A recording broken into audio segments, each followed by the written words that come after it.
And when they get to Louisville,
breaking in the wrestling business back then, getting a cigar put out on your neck, seeing Johnny Valentine beat up a guy in the back, and then seeing a guy being burned to death, and you get paid $5. And oh, by the way, you had to travel from Indianapolis to Louisville. Quite the way to break in the business, huh? Well, and God, he must have been on top to get that good of a payday.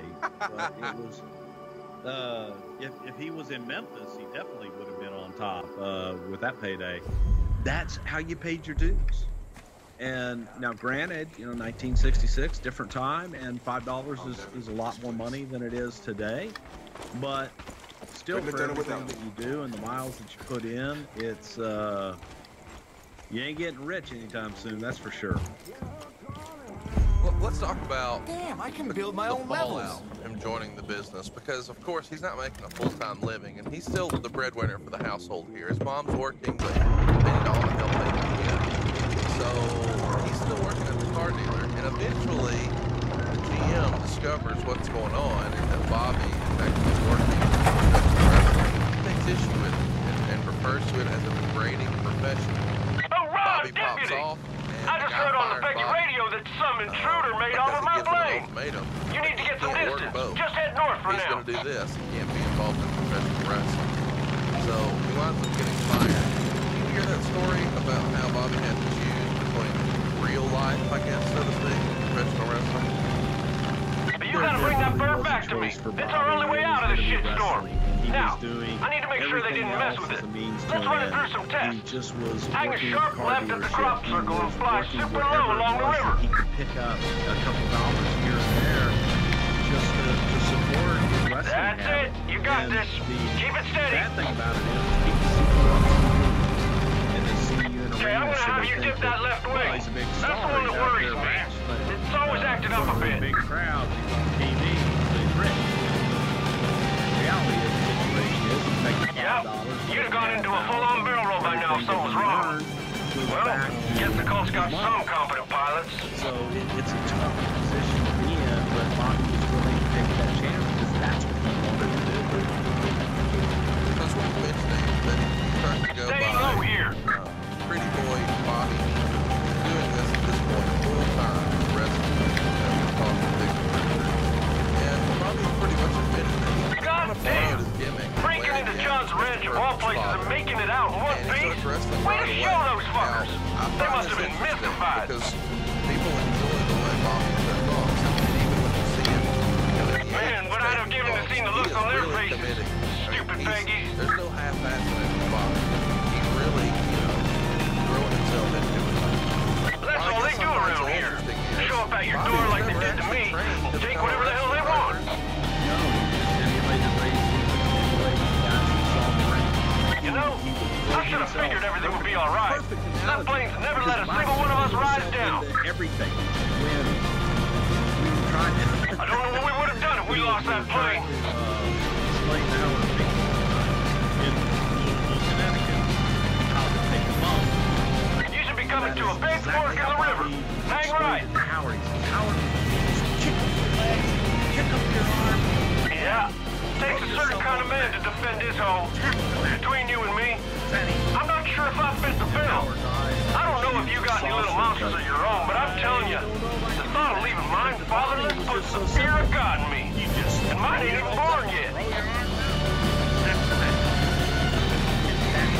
If running means I can protect my family at the cost of losing my home, so be it. That's the right move, ain't it? Probably, if you had been trained, properly trained, actually gone through and learned how to do some of the basics and fundamentals a little more correctly, maybe you wouldn't have that problem we had in those years. But at the same time, he was unique. Still, makes my goddamn blood boil that I gotta uproot from the place my family worked so hard to put together. They earned every inch of this land with blood and sweat, and now I gotta lose it to some man-mud little twerp and his posse of inmates? No, fuck it. You don't mess with the rise without leaving a scar. Let's give him a long kiss goodbye, partner. Tom promoted for pretty cheap, so he could work as both a wrestler and a manager. They only had to pay him one time. You should be flying over a field. Deal. Light up any Peggies you see, and if you see any bliss tankers, blow them sky high.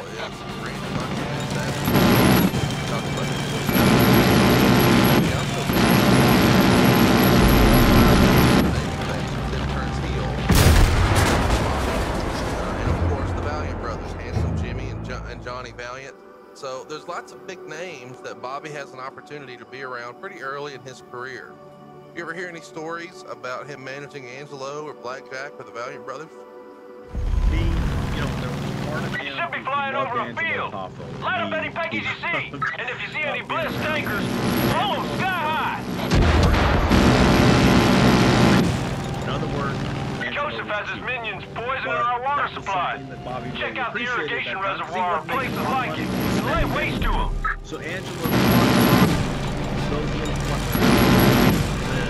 But look at you being an ace in that thing. You're like the next Clutch Hicks. Man, he was so cool. And that was something that Angelo did real good. Peggies do most of their fueling just north of our runway. Take them out before they get in the air. Bobby became friends with them, and they were lifelong friends.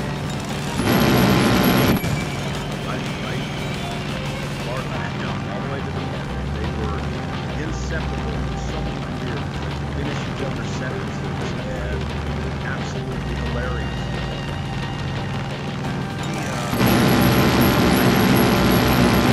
If you do a nice smooth turn, it should put you on a good approach to my airstrip. Well, yeah. See you soon.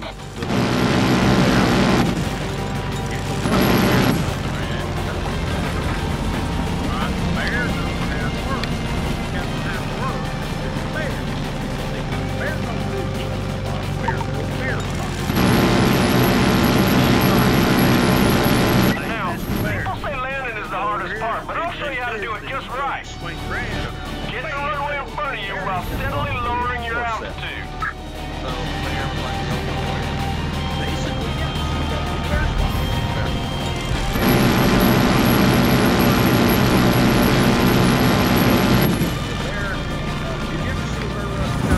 Awesome landing, partner.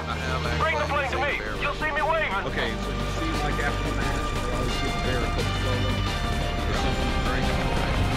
Okay, well, what that is really money, sugar, and it's not Coke, but it looks like it. And it actually has some Coke in it. And the bear loves that, and that's his reward after he does his match. Oh my God, look at him. Bear don't even get $5. Son of a bitch, you did it. You did it, thank you. Sugar shit and everything after he Jim, goes over. But he doesn't do jobs plane's either, back. so I guess it's okay. help me understand, when you're saying there's coke Come in on, it, let's are turn you her saying around. booger sugar? No.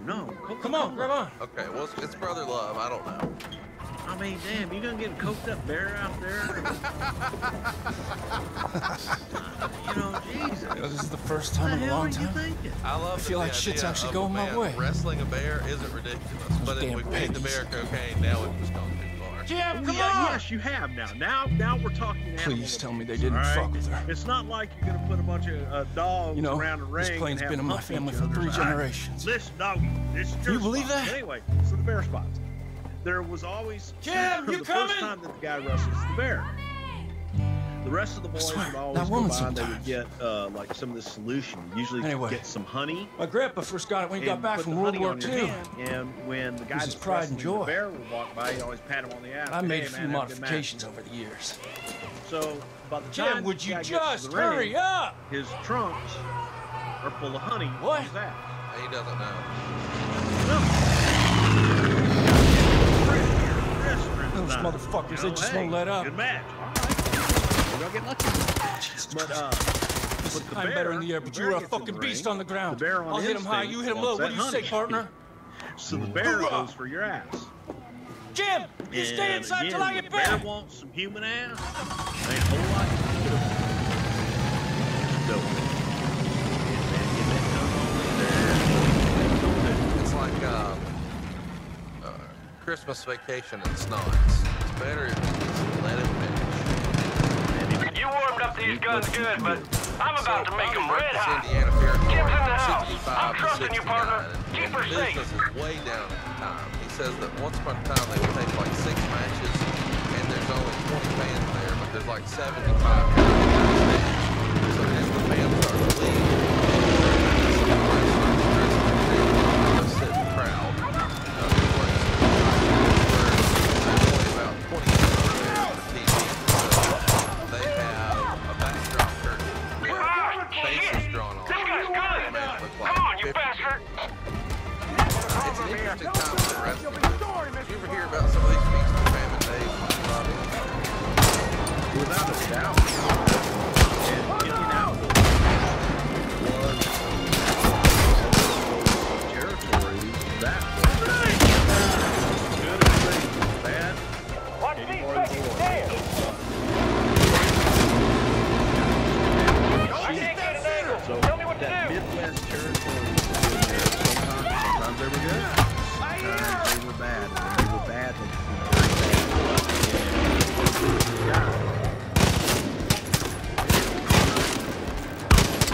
And Bobby was lucky. He was one of Bruiser's guys. I wonder if Vince McMahon has considered drawing faces on the tarps at the SmackDown.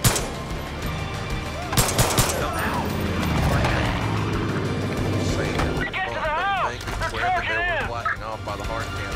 They were actually drawing the faces like a video game, like Tecmo Bowl 1985. There we go. Yes. Ready. Go up. Oh God, here we go. You know, you laugh at that, man. We used to do that in the magazine. That's what I always find funny whenever I see pictures and there's empty seats. That how much money do they used to spend Cytexing, which was a treatment they used to take people from other sections. The original Hanger! thing. They're at the hanger! And when they had the strobes on the flashes, the strobes on the light, the light up would stick out.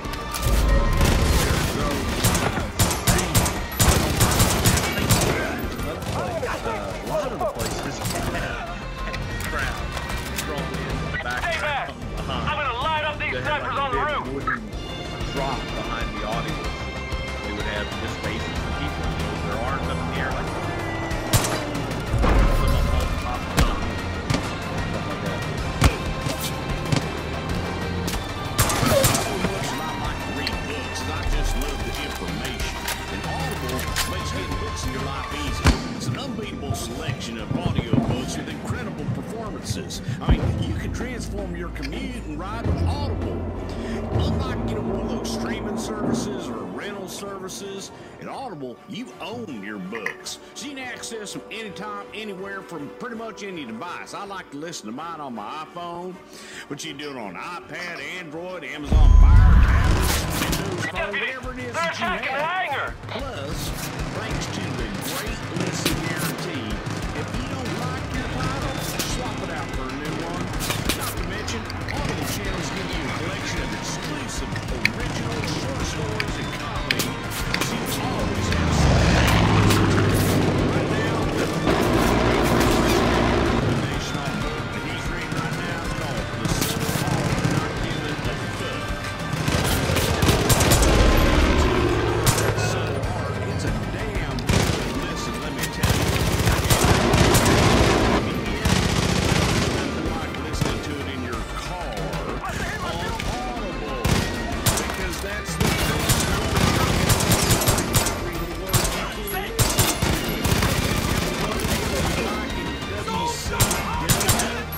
When we had all the smartest guys. Stay back!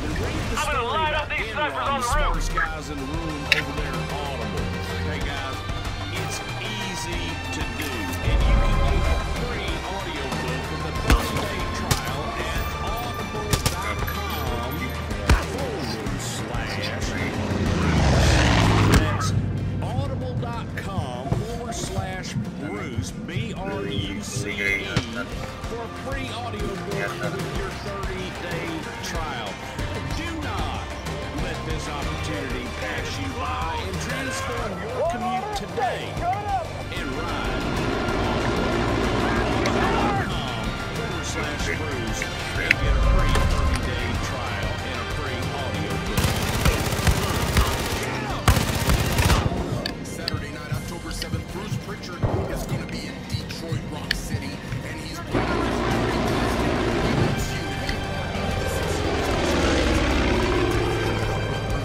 you get exclusive Dirty Dozen merch, and you get to ask all the questions you want, take all the pictures you want, shoot, he'll even record a voicemail for you, record a video promo for you.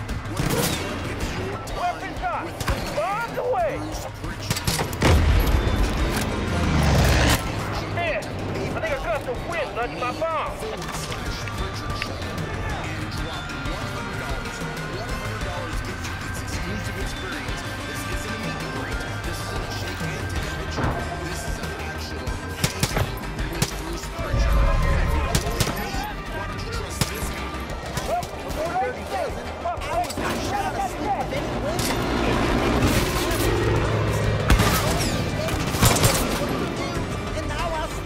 There's more of them coming down the runway! Don't get too close! I'm gonna drop a bomb on these guys!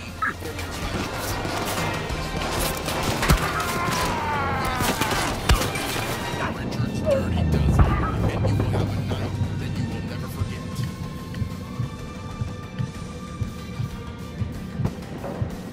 Bobby gets his big break with the AWA in 1969, but there's already a pretty boy there. It's Larry the Axe. So he's now gorgeous Bobby Heenan. He doesn't really do like Jack Lanza and Dr. X, who also was working at Destroyer. I think most people know him as Destroyer. He winds up staying in the AWA for a couple of years, but then goes back to Indianapolis in 71. And then 3 years later, he thought he was screwed on payoff. According to the rumor window, they sold Dick gave the Sheik $2,000, and he only gave Bobby $10. He said something like, you can make more someplace else, you can go do it. So Bobby goes back to the AWA. Do you remember hearing about this boy?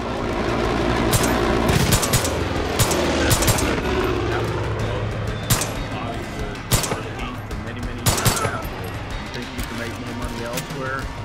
Go make it. Because it thought that Bobby wouldn't be able to survive outside of Indianapolis. All right! Pretty sure we're in the clear, partner. I'm coming down. Paying fairly. Hey, maybe you could help us with the luggage. I'm sure that's how he felt, but I also see where Bobby looking at it going, wait, Come on, Kim. We're leaving. No. I'm talking these people in. No. Come on. And This is our that's home. a gift, and that's Kim, an art you just don't that understand. don't understand what. Sheik sure as hell that they're couldn't talk stealing him our in. land and kidnapping our No. friends and So when Bobby's back here in the AWA, he doesn't want to be known as gorgeous. And one day, Ray Stevens and Wally Carbo have a conversation with him and say something like, well, you're smart, you're the brain. You're Bobby really the brain. want to turn your back on that? And Bobby the Brain Heenan was born. And according to the legend, the Crusher actually is the guy who came up with the Weasel nickname. That's the way you heard it, Bruce? To our daughter. Yeah, he used to sing talk about handing off the business to our son. You've seen the ultrasound. It's a girl. It was on a messy black and white TV screen. You know them things. The way I'd always heard it was that Alfred Hayes, Lord Alfred Hayes, used to sing in the car, and in between towns, and Alfred Hayes would sing the "Pop Goes the Weasel" song. I love you. Pop goes the weasel. Me too. And that's how it kind of developed, and then well, Deputy, Crusher called Bobby a weasel. Looks like the Rye family's digging in. It just picked up, you know. I mean, anything the Crusher did, especially in Chicago, Milwaukee, God, it was over. You and me. Some bitch sang a polka to bring the house down. Nick, they both died at the end. So he's back here in July of '74 in the AWA, managing his idol in the business, Ray Stevens, and of course Nick Bockwinkel. And I think a lot of people over the last few weeks have had a lot of fun posting pictures of Nick Bockwinkel and Bobby Heenan. There's one story about the Nick Bockwinkel had. It had a little bit of a nickname. Smarten everybody up about the nickname. Kim, Nick. I have no idea. Can't stand the notion of sticking my nose where it ain't welcome, but I gotta speak up. Inmates in the prison in Denver. Oh my God. And it was true. It was huge because it was supposed to be bigger than the NWA. Isn't that the way you remember it? That is true. Yeah, I don't ever remember anybody calling it the inmate belt. Maybe they did in the AWA, but I do remember Vern wanting his belt to be bigger. And you know, we got a bigger belt, so our champion is better than their champion. The bigger the belt, the bigger the champion. So I'm hearing reports that the Colts beefed up the defenses in all of their outposts countywide. Well, the Watch NWA yourself. kind of followed suit because when Promotions ordered a new world championship, they wanted it to be bigger than the Rye inmate family's been here belt, since and the big before the gold town was was even born. founded. And somewhere along Spent the a lot of line, nights drinking with Nick's there's a old man comment at from Spread Nick, Eagle. according to Bobby, where he says something like, "Isn't this awfully big?" And then Bobby said something like, "Nick, you could be wearing a license plate," which I think is hilarious, considering it's the inmate belt.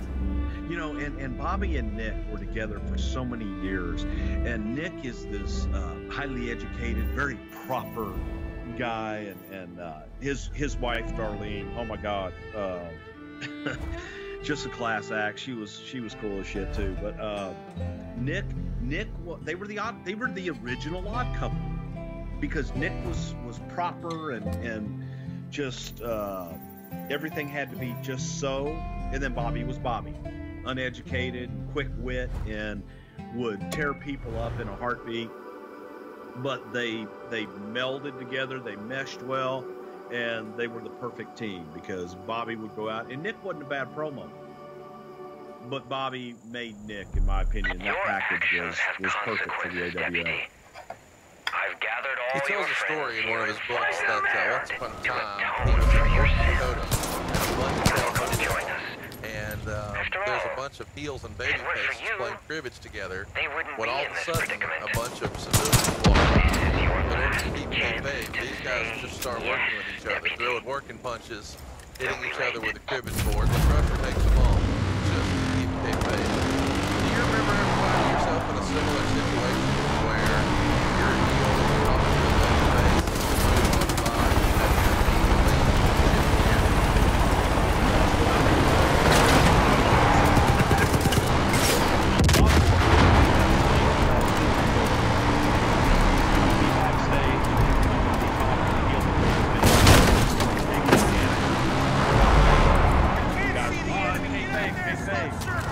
And Bobby's response to that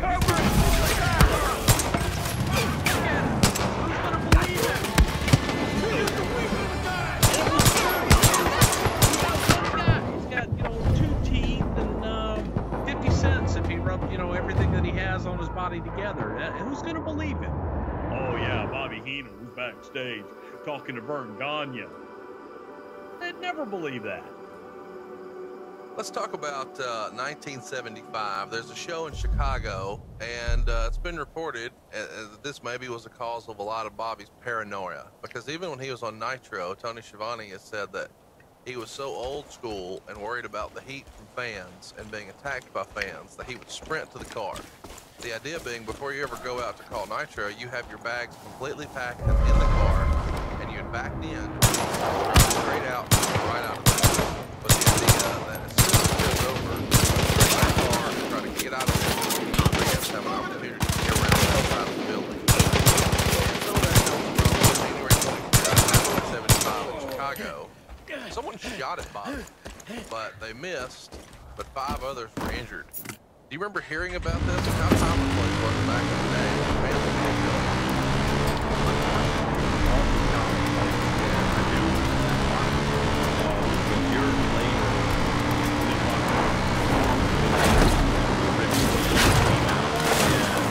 Bockwinkel had a lot of games, but he had a stick, just slapped the stick. Sounded like he got shot in the building, and Bockwinkel seriously almost trapped him. The only time I shook up because he had been coming for Bobby. He got that in Chicago, and sounded done.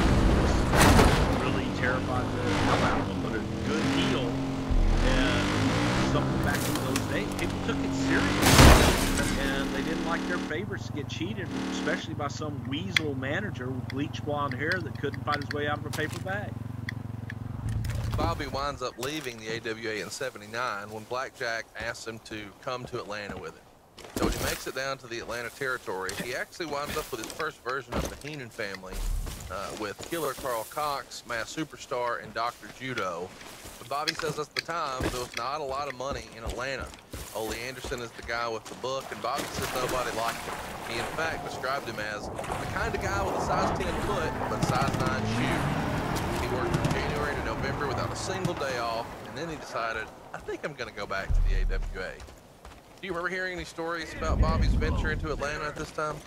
Bobby described Atlanta as the most miserable period of his life.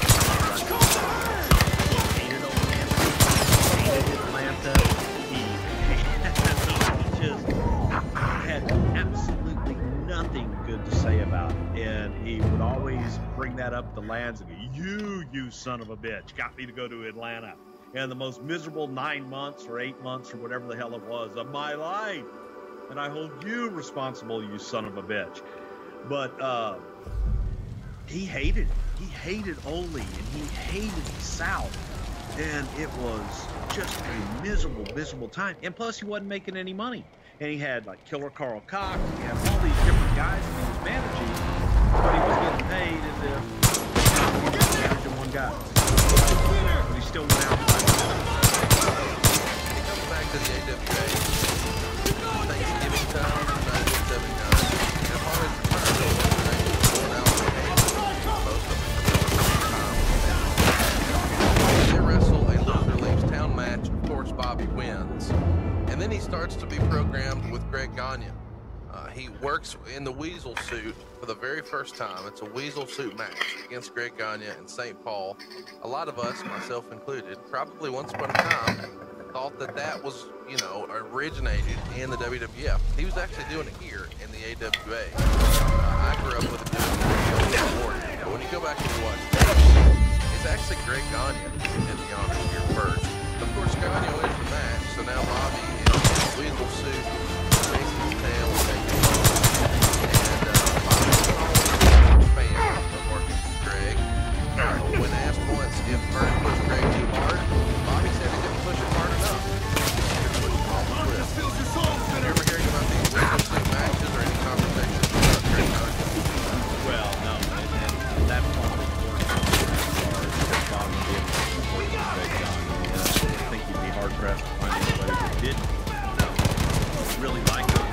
Greg was a great worker. But rather than Greg was, unfortunately, people looked at him as a promoter's son, and that he was only getting the push because he was a promoter's son. Right. If Greg had been 40 pounds heavier, then nobody would have had a problem with it, and I think that people could have seen Greg as the champion. But Vern just felt he was too small,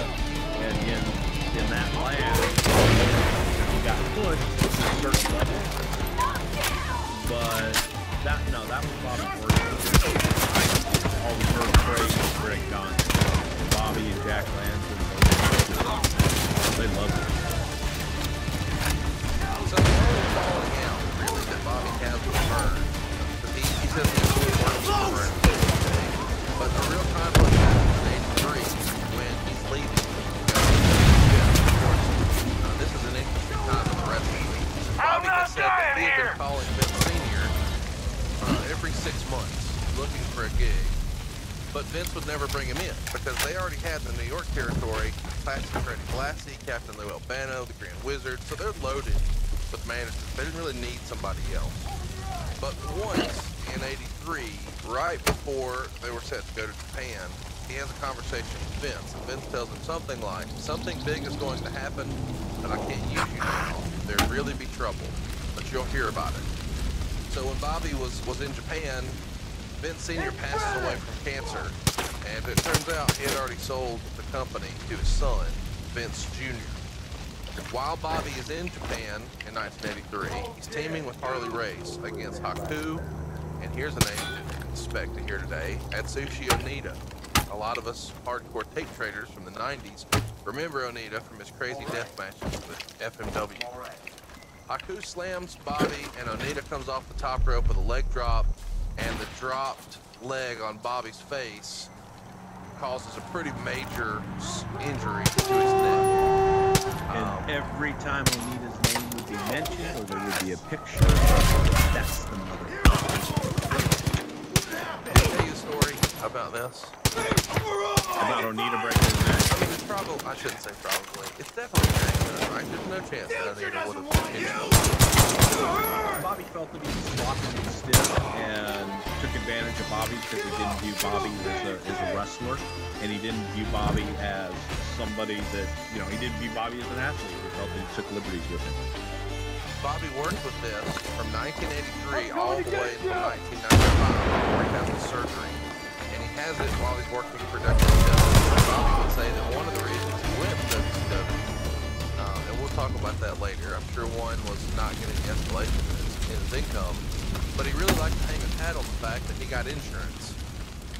Did the WWF not offer insurance at that time to a guy like Bobby the Brain Heenan? I know the independent contractor guys on the boys didn't get it, but was Bobby doing anything office-wise to be in a position to get insurance or no? No, Bobby was strictly a talent. He was never in the office, so he was strictly an independent contractor on a talent deal. Did at that time, Vince or Linda or anybody in the company make any sort of overtures about getting some sort of supplemental policy or something to help the guys, the independent contractor? Yeah, I mean, that's been looked at for years and years, and it'll always be an ongoing issue. But, I mean, for years and years, they looked at trying to do something for them, and it's just not one of those things that's just an easy, oh, hey, let's get them a supplemental policy. It's not that cut and dry. So it's above my pay grade. Well, we'll talk about it another time, because I do want to have that debate for you. It doesn't seem like the place to do it here, but do you remember that being something when Bobby went to WCW that he was talking about to you that, hey, this means I can finally get the surgery? Had you had conversations with him about needing the surgery years prior? Well, at that point, he always talked about getting his neck fixed at some point, but he had lived with it so long that he had just learned to live with it. Right. When he went to WCW, that was definitely a lure, that he would be an employee and that he would not be taking bumps anymore. He would strictly be an announcer, and that he would have insurance for his family. So that was a big deal to him. And Bobby had insurance. He had insurance for his family, but it was something that he was always on the road and never had time. He didn't feel, I think the old school in him didn't feel comfortable taking any time off to get the surgery and get himself fixed. The old school is out of sight, out of mind. I don't want to go away because they'll move on without me. Brothers and sisters, I love to sleep. And did you know that some people spend 1/3 of their life in their sheets? Now, the question I have is, are your sheets taking care of you the way that they should be? Because brooklinen.com has high-quality sheets embedding in a price that will not keep you up at night. Well, they were founded in 2014, and they offer simple, beautiful home essentials without that luxury price. The fastest growing bedding brand in the world because people just love these products. Their sheets have over 12,000 five-star reviews. Plus, they have personal colors and patterns that complement any decor, even pink. Now, this luxury bedding, and it's underpriced. You have to try these sheets today. I have them on my bed, and it is true luxury without the luxury price. Now, Brooklinen.com has an exclusive offer just for the listeners of Something to Wrestle With. You get $20 off and free shipping when you use my promo code WWE Brooklinen.com. In fact, Brooklinen is so confident that you're going to love your new sheets that they offer free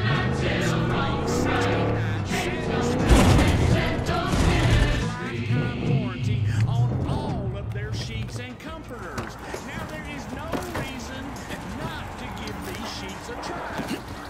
The only $20 off and free shipping is to use my promo code WWE at Brooklinen.com. That's BROOKLINEN.com. Promo code WWE. Brooklinen are the best sheets ever, and you are going to love the way they feel. Bobby says that Vern didn't want him to leave the AWA, but Vince made him an offer that he just couldn't refuse. It was almost double his pay. You get the hell so out of there. now You Bobby's understand? on his way out, Peggies and he's are going to be hunting working people just like in you. Madison Square People Garden they know can handle on a the gun. MSG They network. come in the middle of the night He's and only burn their 44 homes to the at time, ground. but he's ready I to know make you a want to change stand up to because them. his goal Please, is I'm to begging retire you. at 50. Don't. You need He to had an run. opportunity to jump God, I here hope with a you lot get of this other in names you time. might recognize. David Schultz, Mean Gene Okerlund, Hulk Hogan. These were all AWA staples long before they were a big deal in the WWF. And David Schultz, I think a lot of you remember, is the fellow who slapped John Stossel on 2020. We've not really talked about that in great detail here before. I know you weren't at the company when it happened, but as someone in the business, when you're at home and you see that, or maybe you hear about it before you see it, what was your reaction, and what were the people on the outside, on the inside, thinking when that happened? Well, we cheered like hell. We loved that little weasel media jerk off got his comeuppance. Somebody that never take a bump in the business, and kind of in our viewpoint, and I say our viewpoint, those of us in the business at the time, you protected it. And for someone to call it fake, and that was an insult. So you want to see if it's fake? Is this fake? Knock him upside the head. That was a victory for us in our eyes. You know, that's an extremely antiquated way to look at it now. But it was the piece. If you remember the piece, it was an expose on the business. It was Eddie Mansfield showing, you know, how we get juice and making a blade on camera. And it was Ann Gunkel, and it was it was a hit piece. It was a complete expose on the business on a national level, which is something that hadn't been done before. It's an interesting deal too, because the wrestling business is really starting to get a lot bigger for some and a lot smaller for others. And Bobby said that a lot of that is because Vince made the talent feel like a star. Bobby said that Vince always handled him like he was a star, and that wasn't always the case with Vern, because Vern was a wrestler and Vince was a promoter, and it was just a different deal, a different dynamic. And he wrote about in his book, and we've heard about this a lot, so we'll bring it up here even though you weren't there at the time. There's the rumor and innuendo out there that the Iron Sheik potentially was propositioned by Vern Gagne to go off script and keep the world title and not drop it to Hulk Hogan at Madison Square Garden in January of '84, and then come into the AWA and beat Nick Bockwinkel for the AWA title. So then the Iron Sheik would have technically been the AWA World Champion and the WWF World Champion, and if he was willing to screw Vince McMahon, Vern would pay the Iron Sheik $100,000. And Bobby says that the Iron Sheik told him he thought about it, but ultimately decided, quote, Vern Gagne started me in the business, but never made any money for me. Vince McMahon Sr. has always taken care of me and gave me the belt. I've made good money with him. So he turns down Vern's offer, but that would have really set the wrestling business on fire. It turned it upside down had that happened, would it not? Sure, and there was definitely that rumor out there, and I don't doubt it at all. I've heard the story from the Iron Sheik. During that time frame, I remember because we were having dialogue with Vern, we were doing shows and exchanging talent with the AWA, and I was the guy in Houston, so from time to time I would find myself on the phone with Vern Gagne and gossiping and talking about, you know, the things going on in New York and what have you heard and different things like that. So it was, I believe it happened. I believe that Vern made the offer.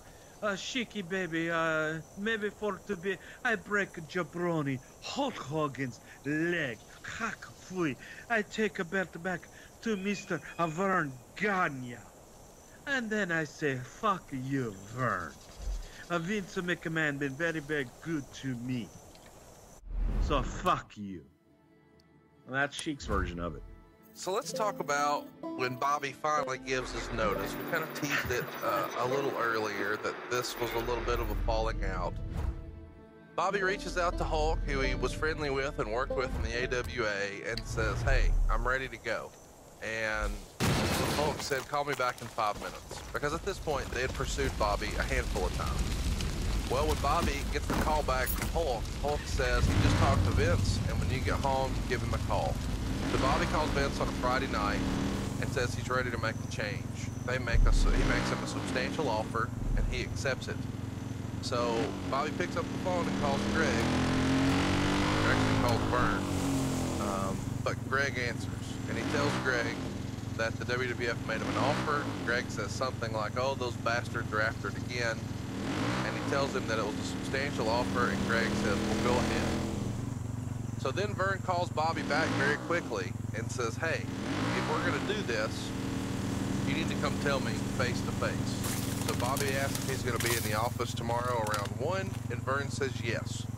Bobby thinks this is a little suspicious, so according to Bobby, he prepares a blade to protect himself, and he keeps his hands in his pocket the whole time. When he gets into the office, Vern says to Greg, let's get him thrown out the window. They're 20 floors up. And Bobby says something like, go ahead, you'll make my wife a very wealthy woman. And then he says that Vince offered me twice what you're paying me to give him a manager. And he said in his book that back then the WWF managers only worked TV. And then they'd get home and be paid for every show on the road, all the house shows that their guy was at. So he'd have less travel and be at home with his 5-year-old daughter. And then Vern, of course, makes Bobby an offer and said, I don't know where I'll get it, but I'll get it to you. And Bobby told him something like, I have to look out for myself now. You have all this land and money. I want that. Now's my chance to advance myself. And according to the rumor and innuendo, Bobby says he'd finish out all of his committed dates, but he didn't want to work with Brad Riggins. Because there was fear on Bobby's side that Brad, as a former Olympian, may accidentally on purpose break his leg or neck. Do you remember hearing about this meeting? Because this seems like a really different time in the wrestling business. It reads like it's straight out of a novel. No, it was. Definitely, I heard that exact thing from Bobby himself. And the other part about it was he called Vince and he says, well, I called Vern and I'm going to meet with him. And then he called him afterwards. And Vince laughed. God damn, pal. I wish I could have been there and seen that. Just, you know, he thought it was funny. But he also knew that, you know, Vern was all bark and no bite. It wasn't anything that he was going to do about it. You got to, you know, and you got to remember, out of context when you go through all these things and you forget about the fact that Vince had already gone to all of these old timers offered to buy him out, offered to bring him in and be a part of it, and they all threatened him and told him that they would bury him. So there was no love lost there. He had made the offer, hey, I'm coming in, I'm going to do this, I'd like for you to be a part of it. They all said no, except for Mike LaBelle out in L.A. And so he's like, okay, hey, it's on, let's do it. So, you know,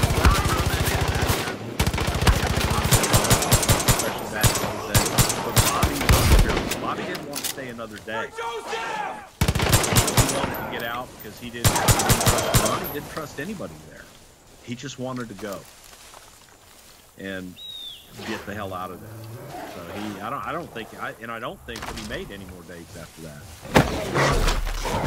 It's an interesting deal in the wrestling business at this time because after word gets out, what's the old game that wrestlers used to play? Telephone, telegraph, telewrestling. Well, Harley Race gives Bobby a call and says, I hear you're going to New York. We've been friends for 30 years. You can't do this to us. There was a feeling in the business that if you left the territory system and you went to work for Vince, right, Bruce? Amongst a lot of people, yes, without a doubt. Especially who were entrenched in, let's say, the cross territory, Atlanta, Georgia, down in Texas, Bill Watt, Kansas City,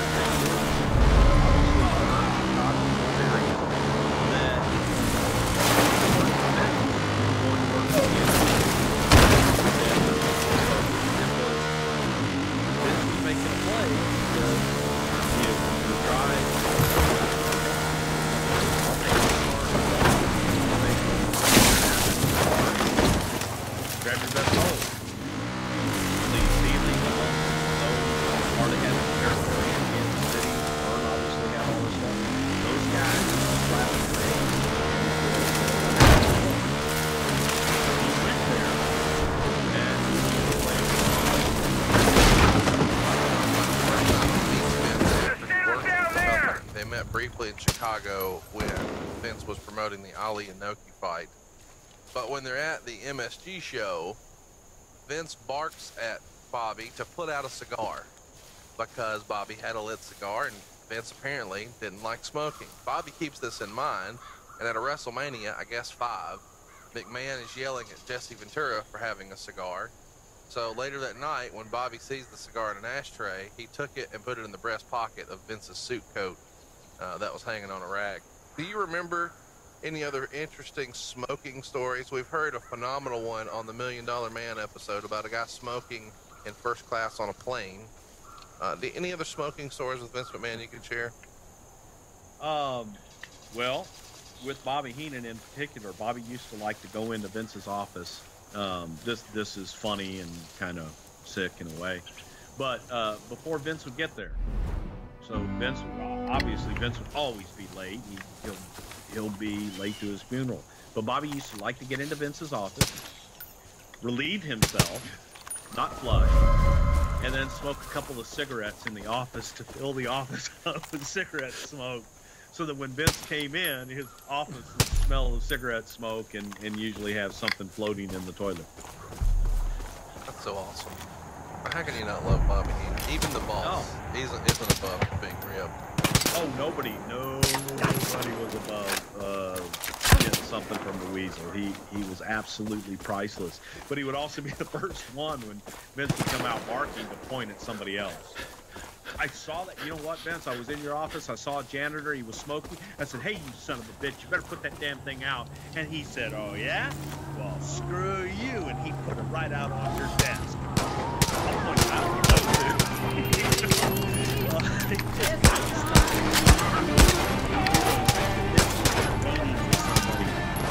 sometimes sit outside the office and some guy would walk backstage, a janitor or something. He'd go, he says, yeah, you need to clean up that room in there right away.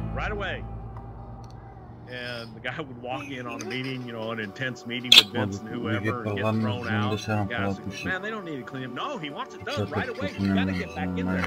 Next one to come by, he would send them in. Until finally Vince would come out, bark at Bobby, and of course he'd point at Lanza or somebody else. Blame them. But always, I mean, and I was, I was there when Bobby did the cigar in his coat pocket. Bobby told a story once about Vince McMahon as a teenager, probably 14 or 15. He's hanging out with a wrestler named Dr. Jerry Graham, and they would drive Graham's Cadillac down the Broadway with the top down. Vince was wearing a red ruffled shirt and had bleached blonde hair. This is Vince McMahon that we all know.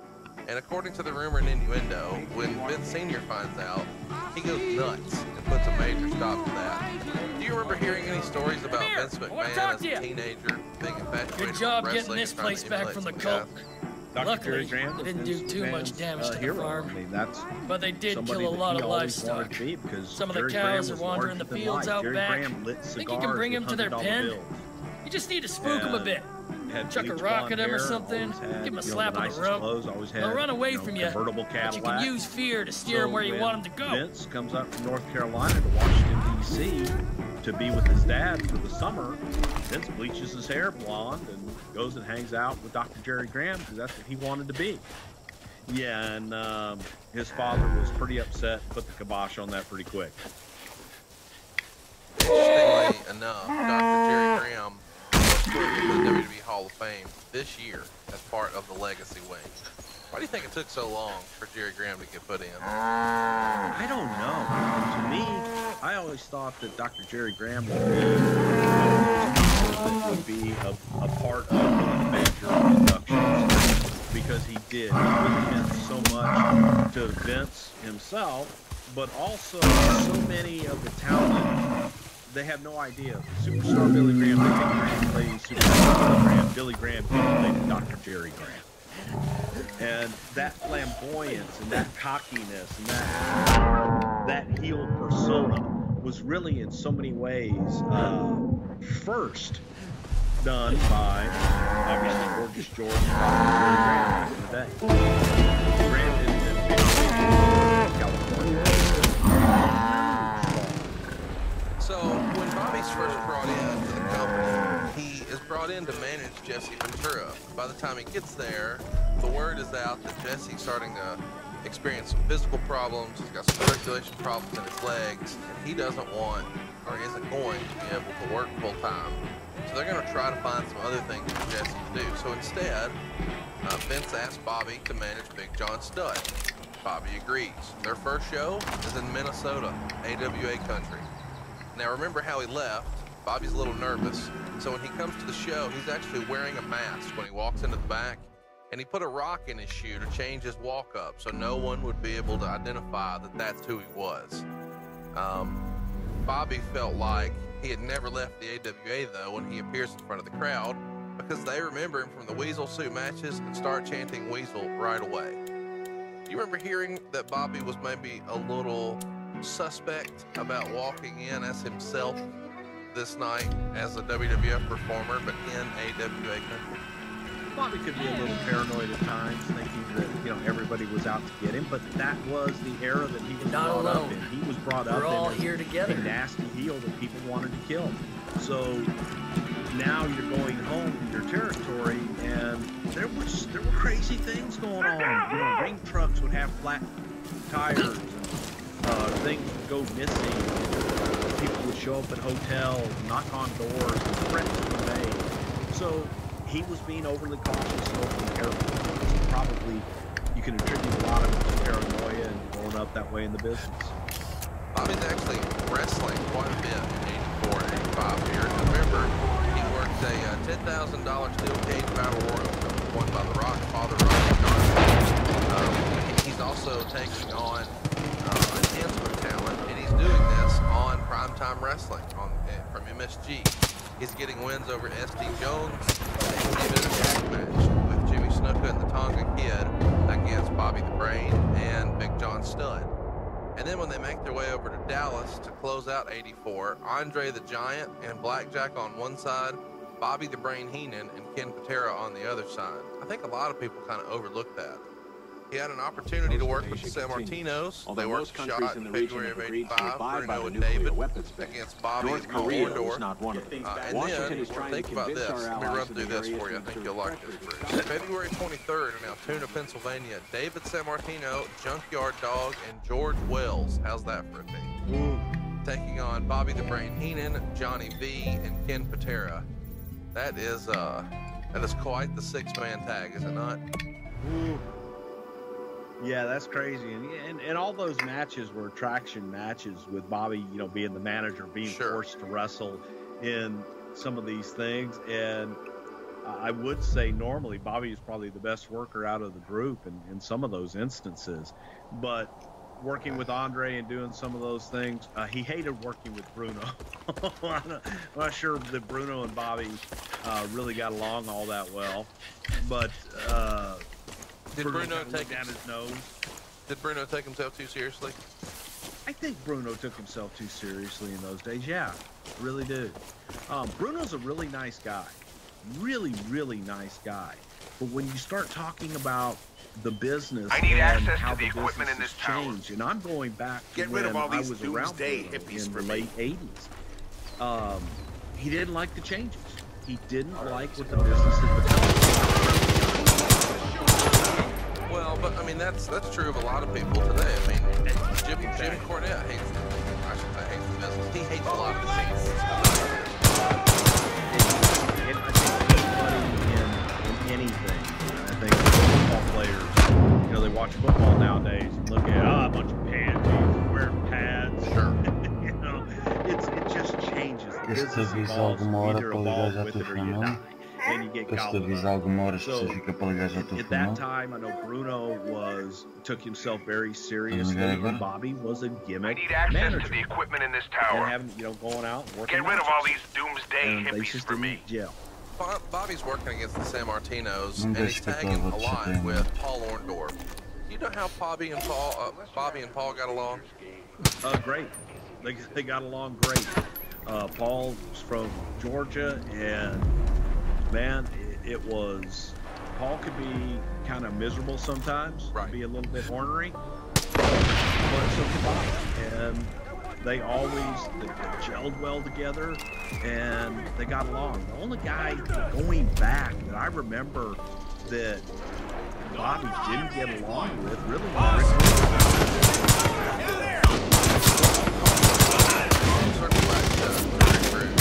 He's doing a lot of tag matches here with Big John against Andre the Giant. You told us many episodes that Andre and Big John Studd just did not get along. Andre did not like Big John.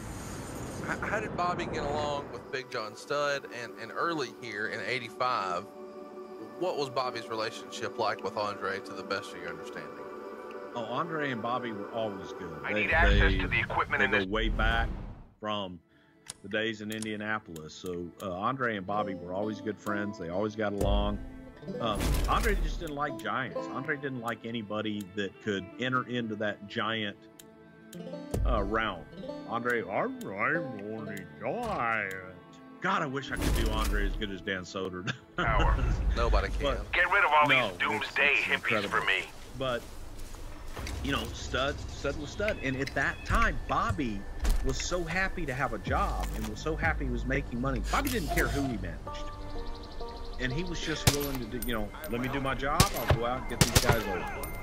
March 31st, 1985, of course, is WrestleMania 1. Well, at the time, it's just WrestleMania. Bobby's managing Big John Studd here against Andre the Giant in the Body Slam match. Of course, there is a $15,000 bag of cash on the line. And it's one of the more iconic Bobby moments when Andre's throwing cash out to the fans. Bobby runs in, steals the bag, there. It's the biggest show in the history of the business. Did you ever talk about what WrestleMania meant for Bobby? Sure got your ticket, son. Didn't You know, at the time, I think everybody saw it as a milestone, and they were looking at it. The feeling in New York that this was something special, much bigger than a big wrestling show. hand over here. All the entertainers, celebrities, media attention they were getting. I'll tell you a funny story about that match. They had the big WWF double match full of cash. And then to finish the match, as Andre grabbed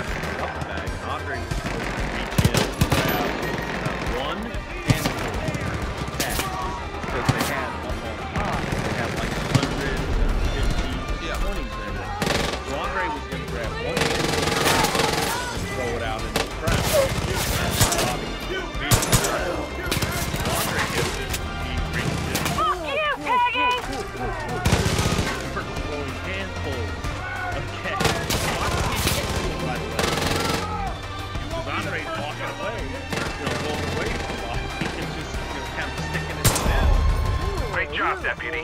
Now meet me in that tower. Here's the big dog. Rolling out into the crowd just to have a little fun. Attention, comrade. The bed has been Bobby wet. managed Repeat, Big John Studd, the bed King has been Kong wet. Bundy, Adrian Adonis, the missing link, Ken Patera. I don't have time to These stories explain, you but can your drop on bunker us is about any of compromised. those guys. You need to move fast. Damn it. God. I'm at the boy's house.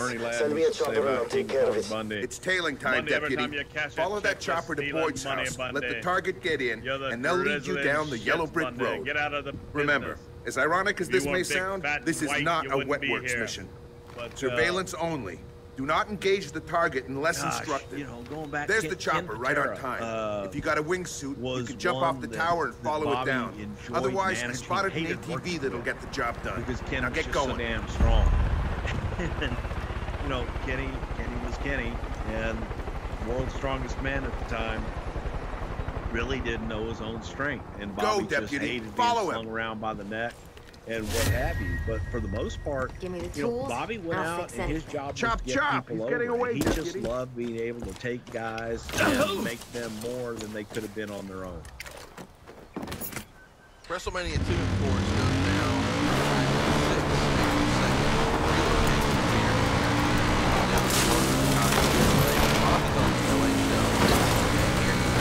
King Kong Bundy in the main event. Of course, Bundy is challenging Hulk Hogan in a salad steel cage for the world title. Of course, Hogan won and retained the title. But the more interesting thing is, he was actually in the hospital the morning of WrestleMania 2 in Tampa, Florida.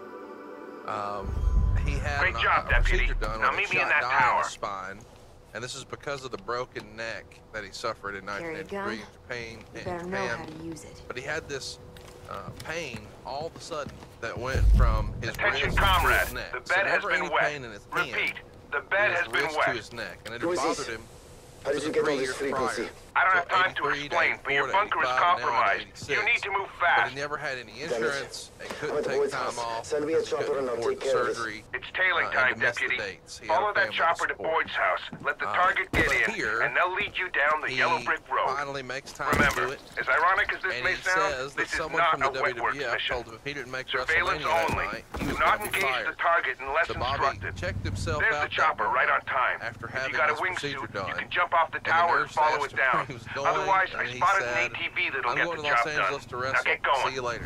And caught the plane to LA. After the show, he catches a ride Walking on is for back suckers. back to the hospital. Take him out! Checks in at 5 in the morning. He goes to bed. Bobby said he felt like straight to him. And then it was very quiet. Every time we talked about it, it seemed like he was ready to do.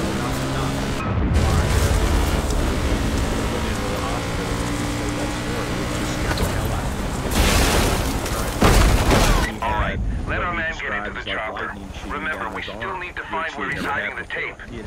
Any idiot with a stick can pull off wetworks. But he was scared. Espionage is what separates He was us from the scared. animals. But you know, I'd always heard from him that he wasn't missing WrestleMania. So I never heard that he was told he was going to be fired. At least I never heard that from him. Not saying it didn't happen. I don't know. Bobby has told a story where he would refer to Bundy as Shamu because of the way All right, he looked. let our man get And he into the says one chopper. day when they're Remember, in we first class still need to together, find where he's Bundy hiding the falls tape. asleep, and the Any idiot airline with a stewardess stick comes can over pull and off says, wetworks. "Would you like anything?" He Espionage orders is what scotch separates water, us from the animals. and she says, "Would your friend like something?" And he said, "Yes, bring my tail with me." I don't know why. But that. Right down there! Once upon a time, I'm up there! an opportunity Get this to thing in challenge gear!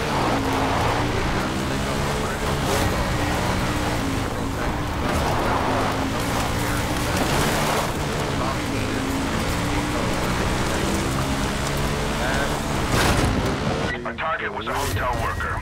And Got that's a little another too one. nosy with a Bobby visitor's did not- private time in a Bobby did not luxury enjoy suite, and he working came with, back to bite him in the rear. Pardon my Dynamite French. Davey Boy, He especially fled Dynamite. Kremlandia, wriggled his way into the US of A, and wouldn't you know it, Joseph found him and offered him August sanctuary. 26th in I'm not Toronto, letting that WWF bearded hosted a kumbaya big event. nutcase It have draws any over leverage over the big 64,000 boss. people. And you can see in the main event, Bobby and Paul Orndorff challenged both wrestlers for the world title. Of course, Hogan won by beating that Bobby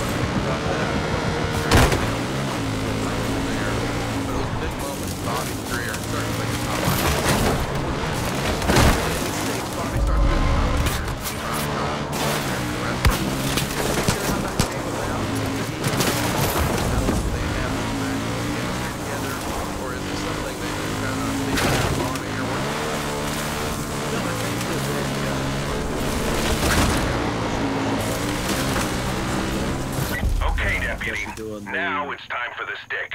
When he lands, clear the area. We're looking for a hard copy, likely an old VHS tape. Try him out. That's I'm on my way to you just now. always what I was Have it told. ready He for was me. absolutely a natural at it, and the chemistry with him and Gorilla was, well, nothing more needs to be said there. I'm good to go.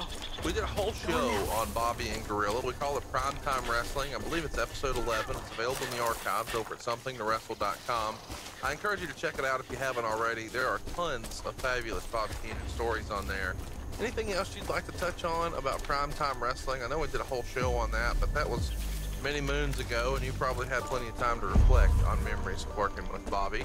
Anything you can share with us that maybe we missed the first time in talking about Bobby Heenan and Gorilla on Primetime? Well, the most important thing to me about that entire time, when I started in 1987, Primetime was one of the first shows that I was responsible for as a producer. And here's a 24-year-old kid coming into this big company. I really didn't have a job description lined out or anything like that. And I'm going down and I'm going through the people that work together for many years.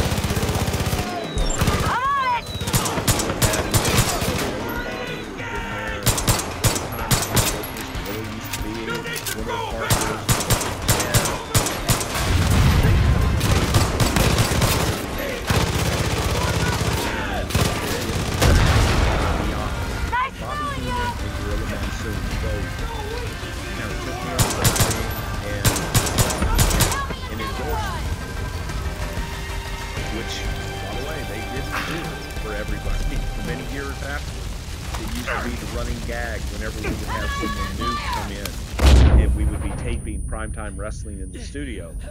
Well, we would walk people through Edit 1, and they would go in and meet Bobby and Gorilla on the set. Hey, and Bobby and Gorilla, big smiles, and hey, how you doing? Nice to meet you. And then we would walk them back through. Well, the microphones are on. Sure. So you would always hear Gorilla and Bobby talking like they're off camera. It's not on air. No one's supposed to hear this. But obviously we all knew that everybody could hear. And it was here where we would always find out whether someone was going to make it or not. Because you would have Bobby, they would time it perfectly. Like, who was, what the hell was the name of that jackoff that just walked in here? What the hell was up with his hair? Did you see the shirt he was wearing? And Monsoon, without missing a beat, would be, I don't know, don't commit the name to memory. Oh my and here God. These people they're coming in either for a job interview or they're just hired. So they're meeting everybody, and now the host of the Primetime Wrestling is just completely dogged them. And they have no idea what the hell to think. But it was a great routine that we did. And if they liked the person, they would put them over a little bit. But if they didn't, man, oh God, they could be brutal. Do you remember anybody who got that treatment that we fans may remember their name? Ooh, boy. I tell you one guy was Murray Hodgkins, who took it personal and was like, what the hell? Murray Hodgkins, if you don't recall, boys and girls, is the guy who was on Donahue, right? Yeah. Yeah, so there's his claim to fame. Let's talk about the Andre turn in '87. This is what a lot of people want to hear about. Bobby wrote in his book he didn't know they were going to turn Andre heel. But then one day at a show, Andre walks up to him in the back and says something like, we're going to have some fun, boss. And Bobby's a little confused because he's not managing Andre at the time. A few days after this, McMahon approaches him and says something like, Andre wants you to be his manager, which of course is quite the honor. But Vince explained that Andre felt like he was over and that he could trust Bobby. So now, here in February of '87, we get this huge edition of Piper's Pit, where the WWF President Jack Tunney presents him with a huge trophy for being the world champion for 3 years. And Andre comes out, and now WrestleMania is set. Bobby is the mouthpiece for Andre here. Bobby says that Andre's sick of him and what he stood for. And Andre then challenges for the world title. Never enjoyed a taco bowl from your Tears off establishment. Hogan's shirt, catches Hogan's cross necklace. I've been to in the Cuba. process. Food's bland, but And the biggest main event in the history of wrestling is set, man. I see cultists. It's the time, but you're probably thinking you might have an opportunity to be headed up pretty quickly. At the time, do you think this was the biggest possible match that could be presented at a WrestleMania? I think everybody did. It was, what the hell do you do with Andre the Giant as a heel? Because the aura of Andre had been made to exactly what it was. He was unbeatable, and he was the Giant, and it was that one heel that Hogan would not be able to conquer. So from the outsiders looking in, any time that an audience or anybody, even within the business, you can't pick them, that's a great main event, and that's a great attraction.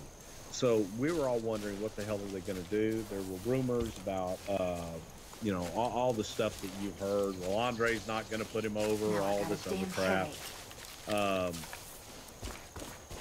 No one really knew. Even on the inside, people didn't know what the hell was going on. We had heard rumors about Andre's health. Sorry, kid. That he wasn't I've got healthy. bigger fish to fry, and this little bearded uprising is suddenly below my pay grade. The American way used to mean a deal was a deal, but we live in a new America now. I know you're wishing for a handout, but that's just how it is. If you will. Reminds me of something my grandmother used to say to me. Wish in one hand, shit in the other, and see which one fills up first. And you put him with the guy that was traditionally this huge baby face. How could it not work? They were just perfect together. Bobby wrote in his book that the morning of WrestleMania 3, he and Andre had breakfast, and Andre had, as usual, an omelet and 6 bottles of wine. Then they get to the building, of course, and they meet with Vince and go to the steam room for the Detroit Lions and discuss what's going to happen in the match. And Vince lays it out that they're going to be going to the ring on a forklift, and they'll be 7 or 8 feet in the air. And then Andre asked Vince, how big are the aisles? Vince asked why, and Andre said, well, I'm going to push over Hulk Hogan's forklift. And Vince, surprisingly, says, while he's on it? And Andre said, I don't know. And Vince says, you can't do that. There's a guy driving it. Andre says, I don't care. After the meeting, Vince pulls Bobby aside and says, if he starts to push the forklift over, watch him. And Bobby said, Vince, me and 93,000 people will watch him, and that's all we'll be able to do. That night, riding to the ring, Bobby wrote that it didn't click in his head right away that there were 93,000 people there. Instead, he was wondering how many people were watching this on pay-per-view, and he thought, this is history. Of course, as we know, Hogan pinned Andre that night to retain the world title. And Bobby has said that it was Andre's idea to have this match and pass the torch to Hogan. And he didn't think that Hogan wanted to work with Andre because Bobby wasn't sure that Hulk actually trusted Andre at the time. Did you have conversations? There's this rumor and innuendo, and Hogan has helped perpetuate this over the years, that nobody was really sure what Andre was going to do that night. What if he changed his mind? Was he sold on the idea? What say you? You were in the back right after this, and for a lot of this time.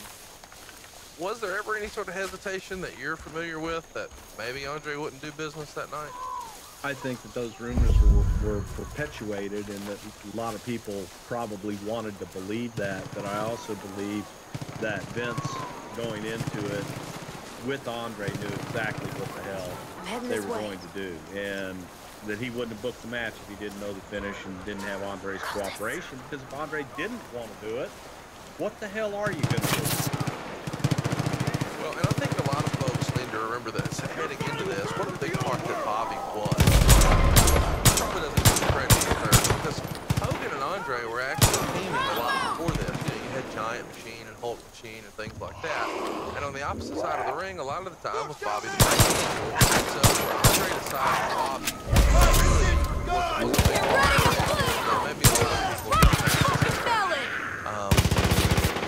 it solidified Andre as a heel. Bobby said that Andre had a favorite French restaurant in Connecticut, and he said that Andre said his favorite food there was like his mom. He'd sit there and Bobby joked that they served liver, tongue, lungs, and lips. So Bobby used to nickname this place the Autopsy Grill. And he says there was an old man named Charlie who played the piano at this restaurant. Yep. And Bobby once told him, one of these days you're going to be on the menu here. Tell us about this this restaurant that Andre liked to go to and drag Bobby along. For the longest time, Andre lived at the Hyatt Regency in Greenwich. So this restaurant was just right down the street on Post Road, and the name escapes me. I've been there a million times. But it was a French restaurant, and Andre could go in there, and he could sit there all night long, and they'd just bring him wine, and it was all the French food that he loved, and all this rich stuff. But that was exactly, yeah, they had a lot of organs on the menu. And if you like French food, I guess it was good. I was never really a huge fan of it. You know, but if the boss was in town, you definitely had to go by, pay your respects, have a beer or two, and maybe a vodka, and wait for somebody else to come and relieve you, hopefully. Moving out! Damn it! You know, baby, it ain't either being me. Everybody always wants to know, how you doing, baby? You gotta get involved. Hey, let me ask you something. Who you got this week in the big game? Is it the Texans? Is it Tennessee? Where you gonna put your money? Well, let me tell you something, baby. It's where you're putting your money and where you're betting. It's just as important as who you betting on. That's why I always tell my people, go to mybookie.ag, because they've been in business for years. Their reputation is rock solid. And get this, they do 100% Get into a better spot. cash bonuses. So right off the bat, you making money for doing nothing. And they got the fastest payouts in town, seriously. Just 2 business days. I remember there was a guy that I used to place bets with years ago. I had to chase him down whenever I won. Whenever I lost, he was right there saying, hey, baby, you owe me a little money. And then when I won, I could never give him my money. But with mybookie.ag, they pay you fast. That's right, just 2 business days. Now, you already know who gonna win? So lay some cash down and you win big today. Now, I'm only gonna recommend something that's been good to me. That's why I'm urging you, make your way over to mybookie.ag. Because you win, they pay. They got in-game live betting, the most rewarding player perks in the business, and an all-new mobile site. Make betting on the go a breeze, baby.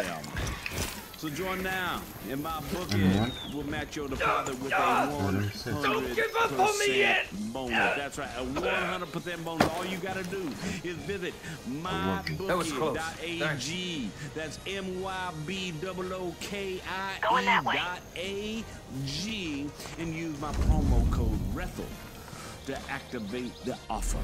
So go to mybookie.ag, use promo code WRESTLE to activate the offer. Because it's real simple, baby. You play, you win, and you get paid. Mercy. One of these damn vultures gobbled up the key to my barn. Share with us about Andre. Look, it's a and long Bobby. story. Let's just say I was they may have pulled. I think most people have heard the airplane screwdriver I'm a lousy shot story. when it comes to moving targets. But there's some other ones Shoot where down those vultures. Bobby says One that of them Andre has to would have get the in an key. elevator and there'd be a bunch of old women in there, and Andre would really rip a really loud fart, and then turn around to the old women and say, "Quit it."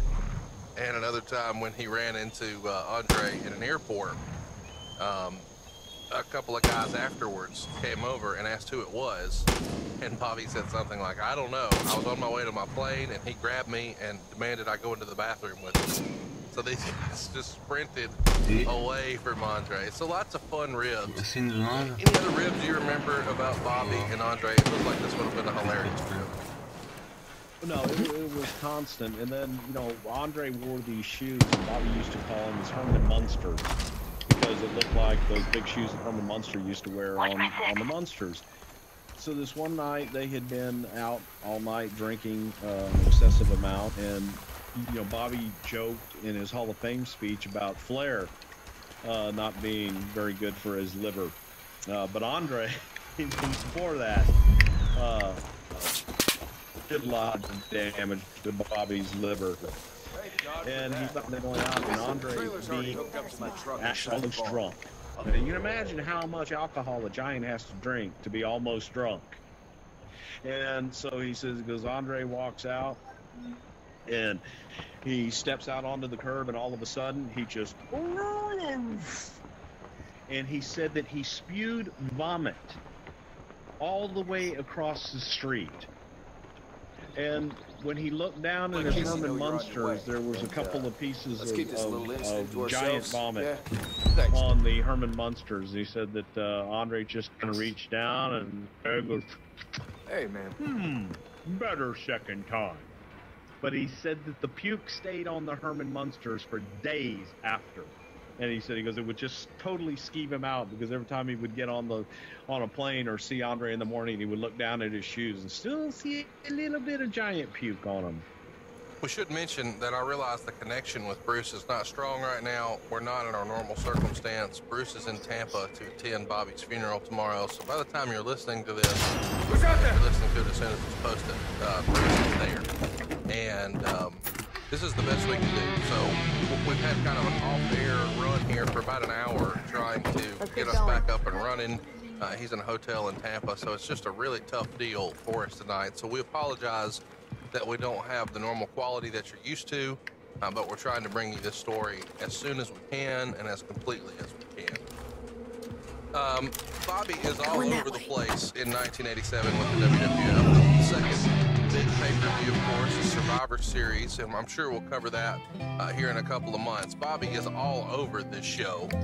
He's there ringside for the very first match in Survivor Series history. He's managing Harley Race and Hercules. They're teaming with Honky Tonk Man, Danny Davis, and Ron Bass to take on Randy Savage, Ricky Steamboat, Jake Roberts, Jim Duggan, and Brutus the fucking Barber Big King. And of course, Savage, Roberts, and Steamboat win the match. Later on, he's back out there again, this time managing the Islanders. They're teaming with Valentine and Dino Bravo, the Hart Foundation, and Demolition and the Bolsheviks. Quite the squad. They're taking on Strike Force, British Bulldogs, Young Stallions, the Bees, and the Fabulous Joe Brothers. Of course, the Bees and Stallions win the match. And then in the main event, he's managing Andre the Giant, Greg Rude, and Nico Bucky. They're teaming with the Three Northern Gang, Era, Wardor, and Morocco. Andre is the winner of the match. I'm sure we'll cover this and at some point in the future. What can you tell us about Survivor Series 1987 and he's all over the show.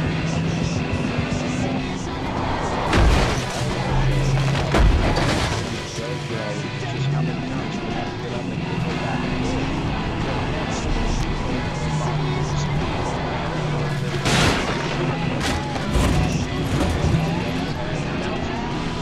So he just was like auction. He was everywhere. And that was the price he had paid to be a Bobby Hero.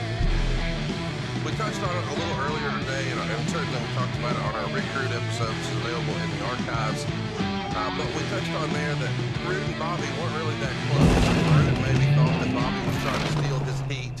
What can you tell us about Rude and Bobby's relationship that we haven't already discussed on the show? Well, for the most part, as far as Rick Rude's career, he always been on his own, with the exception of the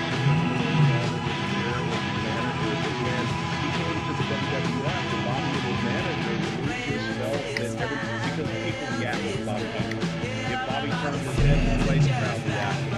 And Rude felt that Bobby was trying to steal his seat. Bobby was trying to take the match, take away from the match by his antics on the outside. But the fact of the matter is, Bobby was just doing his job, and the Warriors kind of illustrated a little bit of that as well.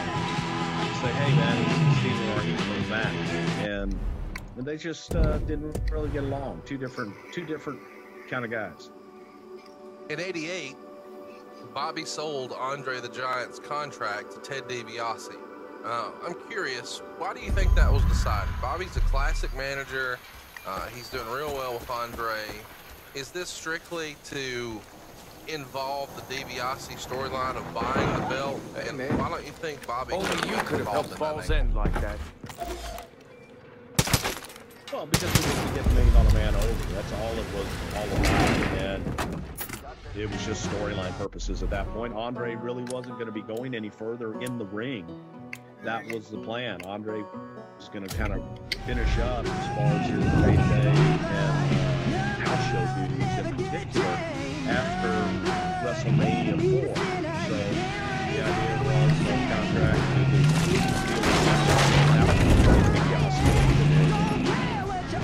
So WrestleMania 4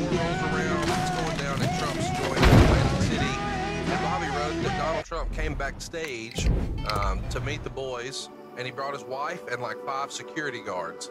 And he says that Trump was a real nice guy and shook hands with everyone and had a lot of time for everyone. But then in the course of their match, of course, Rick Rude is working against Jake Roberts in the first round. And Bobby says something like, at one point, Jake put Rude over the security railing backwards. And this is happening right in front of Ivana. And Jake goes and gets the snake and tells Rude to move. And the snake goes right into her face. She flies backwards in her chair. Glass of wine on the floor, and her legs are over her head. Oh shit! What do we got here? Reportedly thinks something like, oh god, Vince hears about this, we're in trouble. Trump winks at him. And he got it. And she did not. She said something not the fucking snake. You remember this rib on the Trump family that Rude and Snake we're trying to pull here?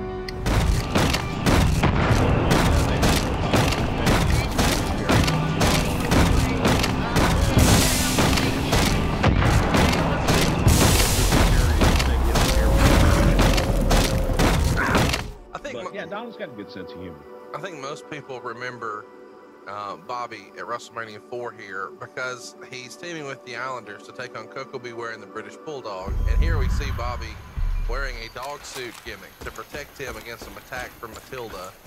And Bobby said it was made for a guy that wore a medium, and he couldn't breathe in the bathroom.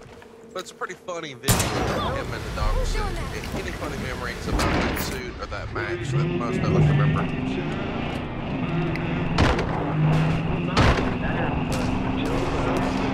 That's my cultist trash! Your ass is trash!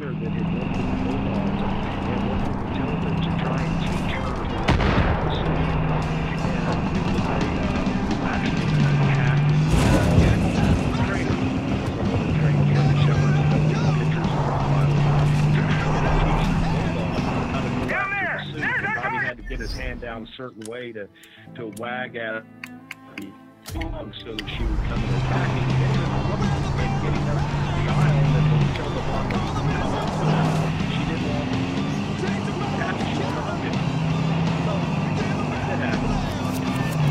Alright, so let's try this again for maybe the 19th time tonight. In June, in Philadelphia, Bobby works his first Weasel suit match with the Ultimate Warrior. Whose idea is it to bring this gimmick back? We talked about him doing it in the AWA with Greg Gagne, and we know that maybe Bobby didn't really make that highly warrior. What can you tell us about the Weasel suit match? Whose idea was to bring it back? How did Bobby enjoy working with Warrior? What can you say? Well, I think the original idea is starting to that time Pat Patterson because Pat gets into the AWA and Bobby was doing the Weasel suit with Greg Gagne and thought that they so without Bobby having do a little match, short, sweet, to the point with Warrior, and Weasel out. They had a Weasel suit made for him, and the rest, as I say, is history. He's in his late 40s here with a broken neck, a really bad injury, and he's working against a very green Ultimate Warrior here at a time when he kind of wanted to get away from taking bumps. Is this something they have to sell him on, or is he jumping at the chance because it's a featured spot? No, Bobby would go out, and Bobby is the one who called the spots where he took bumps. Bobby is the one that took those bumps. Nobody ever said, oh, Bobby, you got to go take these bumps. You got to go do the bump into the corner or anything like that. That was all Bobby. That was Bobby doing above and beyond, and he felt that if he was going to be out there and entertain people, that he's got to give them what they paid to see. SummerSlam 88, Bobby's pulling double duty, managing Rick Rude against Junkyard Dog. And then, of course, in the main event, he's ringside for Andre and DiBiase as they wrestle Hogan and Randy Savage. We've covered that a few times on both the DiBiase and Randy Savage episodes. Let's get going. Anything you want to mention to us about SummerSlam 88 and Bobby Heenan's involvement? As far as SummerSlam 88, we were able to get Bobby out there and run the crowd. Having Bobby is a part of that package with Andre and everybody. It adds to the heat, adds to the excitement. Anytime that Bobby is a part of something, it just is putting the bow on package. October of '88, Tony Blanchard and Art Anderson come into the World Wrestling Federation, and they adopt the name the Brain Busters. They're here made up by Bobby the Brain Heenan. It seems like a natural fit, but I'm curious, how do they get along with Bobby while they put with Bobby? Talk us through the Brain Buster Bobby. I'll get it up and running. The Brainbuster name was obviously something from being a part of the Brains family, being a part of Bobby's family and having Bobby manage them. So the Brainbusters were kind of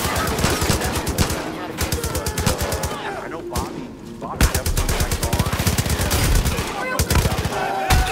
but it was a good team, a good solid tag team, and I think everybody pretty much got along pretty good, but I think that it helped the Brainbusters, Tony and Arn, instantly have credibility in the WWF when they came in.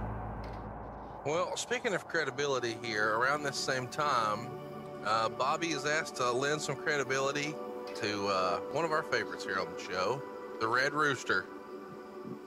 Why was this done? Is this a rib on Bobby to put him with the Red Rooster? Well, by the time that Bobby got to the Red Rooster, it was kind of I don't want to say lost cause, but it was pretty much almost a lost cause. Well, get Bobby. That's all she wrote! Didn't even have a chance. Then put it with Bobby. And by putting Bobby out there with Terry, Terry gets the heat. And then the idea have them break up or Terry basically goes to the end of that.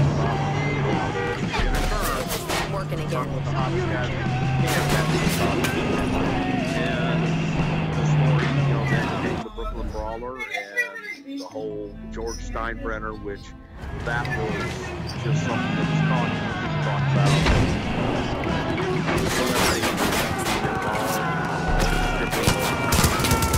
George Steinbrenner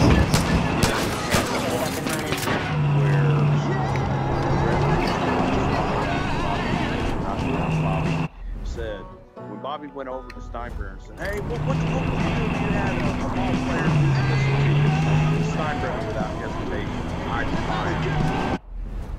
That was just impromptu stuff. It was the beauty of a guy like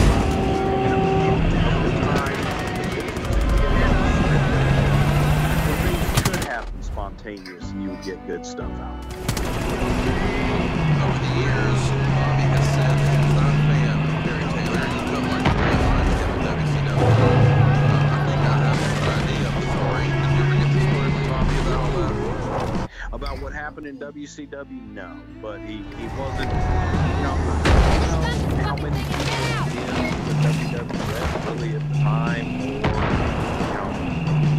no, I don't know anybody who was a big fan of Terry, so I don't know what happened in WCW with Terry Lyons going about, but that was surprising. Let's go to Series 88, Richfield Coliseum. Here we are, and we see the Brainbusters teaming with Demolition, the Bolsheviks, the Conquistadors, and the Rachel Brothers. With the Brainbusters. And he's all over this card again. The very next match, he's out there with Andre, as Andre teams with Harley Race, Mr. Perfect, and Dino Bravo. They take on Jim Duggan, Jim Roberts, Ken Patera, Scott Casey, and Vito Santana. And then he's ringside for the very next match, the main event. This time we've got Haku and Red Rooster. That's who he's out there managing. They team with Team Big Boss Man and Big Piazzi. They're taking on Hogan, Savage, Hercules, Coco Beware, and Kill Bill and Jim. Surprise, surprise. Savage and Hogan are the winners and the sole survivors of the match. What can you tell us about Survivor Series 88, Keenan's involvement with Color? Bobby's the man. So Bobby will go down to Hulk Hogan, in my opinion. Hulk Hogan's a great rival of all time. And, Bobby was doing so many things. But at this time in Bobby's career, Bobby was looking for what did he want to do long term? And as much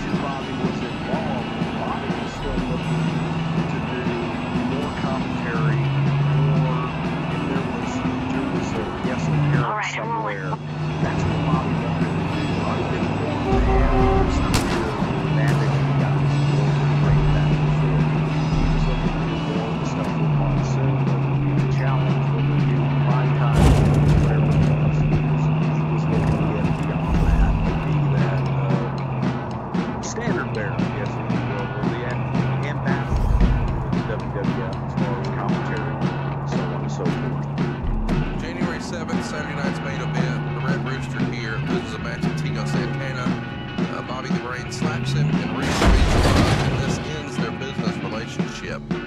On the Royal Rumble 1989, we see Bobby in a situation with Rick Rude, where Rude is doing a super pose down with the Ultimate Warrior, and Bobby winds up spraying something in the Warrior's eyes, and Rude hacks it with the metal workout bar. We've talked about this briefly before on the show, but how frustrating was it to see Bobby do the spray and Warrior not really react to it? not reacted, almost eat the water basically, and no sell it at all. So yeah, walking is for an old pro like Bobby Heenan, I think deep down he wanted to just reach out and just slap the living shit out of him to get him to register something. But extremely frustrating because it's just a rookie move. Out here, you gotta be good with your hands. Situation where King Haku is taking on Bobby's former client Harley Race, and Haku wins the match. So Bobby's ringside for this. Two guys that we've talked a lot about here on the show, Harley Race and Haku. Any fun or interesting stories that you might have about Bobby there and one of those guys? You know, Harley and Bobby go way back. Like he tells the story about working with Vince in the first place. 8 years later, there's Harley. And so, poetic justice that Harley would eventually be managed by Bobby Heenan. And I think, you know, Heenan just kind of constantly Let me get this thing moving again. It was the King moniker. I think Harley wanted to be Harley Race. He didn't want to be the King. But Bobby could be relentless and just in little digs that he knew would get under Harley's skin from time to time.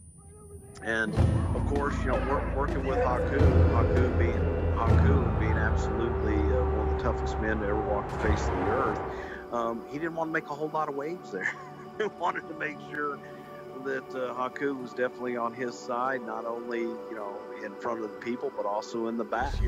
Sudden drought hitting the eastern side of the state has left farmers struggling to make. So around this time, we see Bobby. This year's statewide wheat crop will be 1/3 smaller than last year's. All of a sudden, the proposals of increased irrigation are on the table. Many small farmers say they can't afford them. So now, Bobby's going to be put on a brawler. What did Bobby think about working with Lombardi? And he's one of those quirky guys. I feel like there's got to be a good Heenan Lombardi story. Well, you know, Bobby looked at, and when they're looking at the roster of guys that you could choose from, and the Brooklyn Brawler was the extra who was always putting guys over. And Bobby looked at it and goes, what could be almost that lowest common denominator that I can go prove that I can make anything. I want to say that it was Bobby's choice to say, hey, what if we used Lombardi?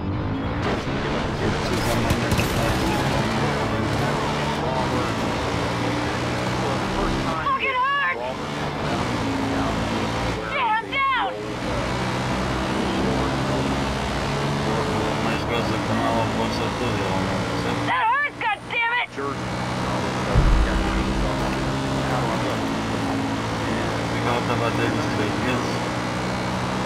What do you mean?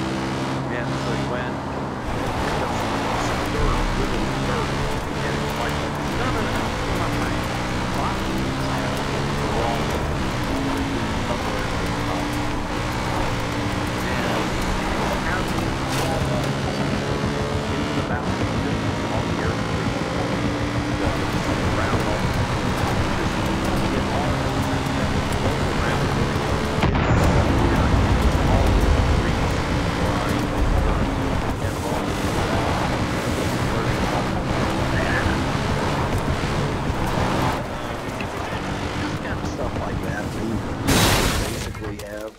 Steve do ridiculous things. Whatever Bobby asked him to do, Steve would do.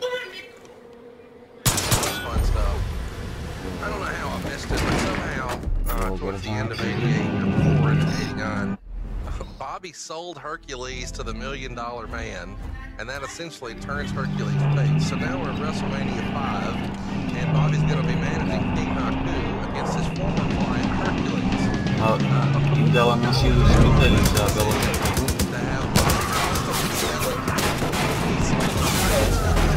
He sold Hercules. He didn't sell people, he sold contracts of people so that other people can then guide their careers going forward. Ou seja, a tua avó não morreu, não morreu depressa demais. Não era suposto ir para só quando a tua avó morresse. Just for a moment, but hey. Okay, yeah, it is ridiculous. So, hey, The Undertaker's dead. Anyway, he's out at WrestleMania 5 with the Brainbusters, and they're taking on Strike Force. The Busters win the match, of course, after Rick Martel walks out on Tino Santana. And Bobby's out for the very next match. This time he's managing Andre the Giant against Jake Roberts. And a few matches later, Bobby's back out managing Rick Rude as he challenges the Ultimate Warrior for the Intercontinental title. And I think most people remember this. Rude wins the match and the title after Warrior goes for a suplex from the outside back in, and Bobby grabs Warrior's leg and holds him down. This allows Rude to fall on top and gain the pin. And then after the match, Warrior beats up Bobby pretty good, and it looks like he botches the press slam, and Bobby has a pretty rough landing. What can you tell us about WrestleMania 5 and specifically this Warrior Rude match? Well, he did, and the thing is that Bobby's holding on for dear life. You go back and watch that match, you can see Bobby holding on for dear life, and Warrior didn't know how to do the press slam. Ou seja, vão passar o teu avô para a gaveta e ela quando morrer vai também, é isso? Grab people by the neck, and then he would grab them literally by the testicles and squeeze. Thank God for that. And listen, try and my truck. The hell? Guys that know how to do the press slam know how to get the person that they're press slamming to help them. You also don't grab their testicles, you grab right inside their crotch on their leg, and they've got to get stiff as a board. Enhancement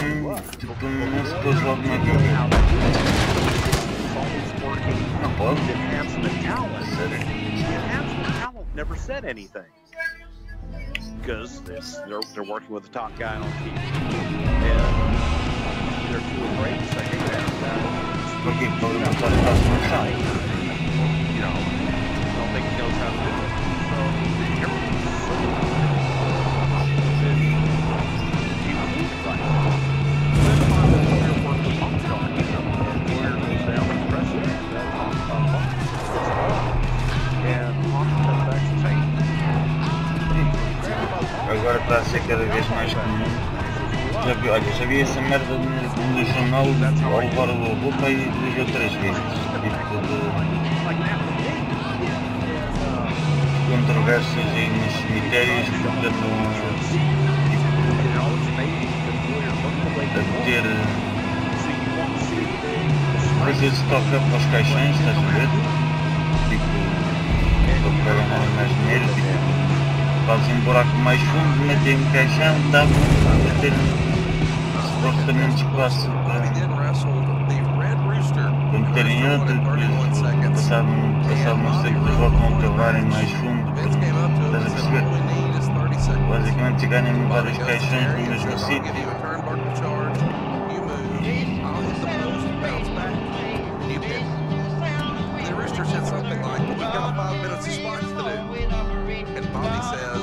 After the match, when we get to the back, you can do them all. Yeah. What do you remember? That's the mentality between somebody that is just worried about themselves and getting their spots in. I gotta get my stuff in. And Epa, por amor de Deus, não. Right now, go out and get it done. Bobby knew what needed to get done. July 18th, 1989, the Brainbusters, managed by Bobby Heenan, defeat Demolition in a 2 out of 3 falls match to win the World Team titles. I mention this because before WrestleMania 5, Bobby had been in the WWF for 4 years and had never managed a champion. He managed a lot of main event heels, but they'd never actually won gold.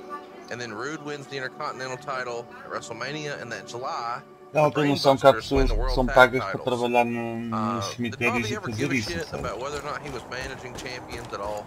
Hell no. Yeah. I do think it's kind of fun because I think most of us assume that Bobby Heenan was managing nothing but top guys, and certainly he managed his share of top guys. But it takes years before any of those guys are actually champions. Around this same time. That's because with Bobby Heenan as their manager, they don't need it though. I knew you were going to say that. They don't need it. Yeah. No, it's true. Summer of '89. Deputy, it's Kim. Listen up. Calls been going around with gas tankers filling in with any fuel they can find. I think they're planning an attack. Keep an eye out, and when you find them, blow those bastards.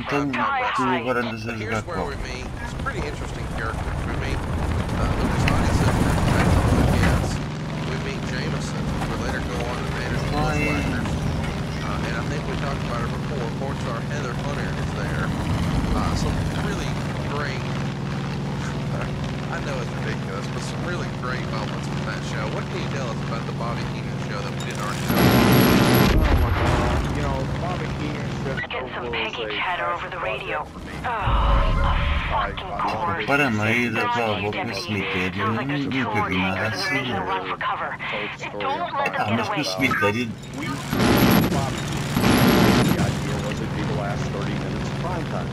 Change prime time to a 90 minute mas nunca vi nada mais opção mórbida. Bobby Heenan show. And it was an opportunity to showcase Bobby's wit and Ela vai lá todos os dias, não vai? different environment, among people, not looking outside, looking at the freaks and geeks show. Fica mais longe, não é?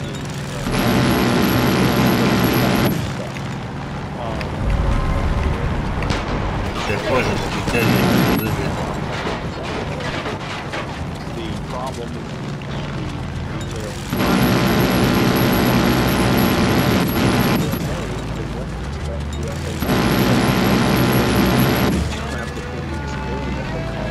alguém onde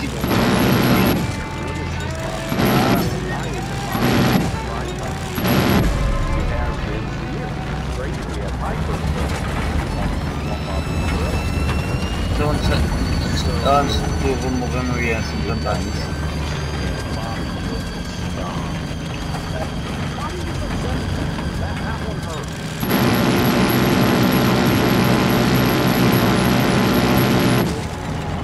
Sim, sim.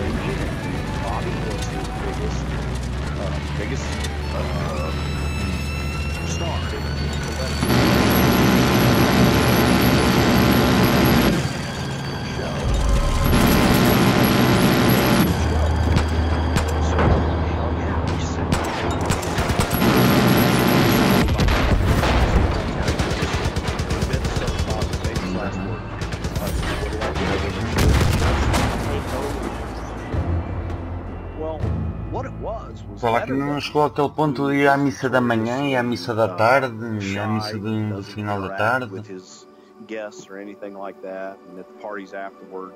é só porque a igreja não é ali ao lado, se fosse. Ou é ali ao lado. The deal was that Letterman had invited all these people to the show, stars and everything, and all they were to do was be in the audience and be introduced. Get some Peggy chatter over the radio. Well, they did Sim. Fucking course. The first taping, they're on to Letterman you, comes out Deputy. on stage. Sounds like there's 2 more tankers and they're making a run for cover. Don't let them get away. And it's going on to the next guy. Bobby. E porquê essa já agora? Storms up on stage and had a if you need another plane, come back to our airfield. We got a bunch in the hangar. I'm here. I wanted to give you, the best gift anybody could give you, and I've got this official Bobby the Brain Heenan action figure.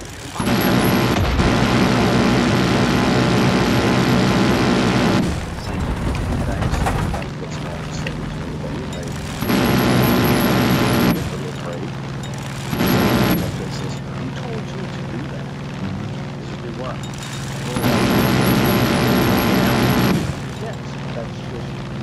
Mas é aquela mesmo nos clérigos ou é aquela ali em frente ao pior? Second table. And on each side of it, standing next to a big special. Wow.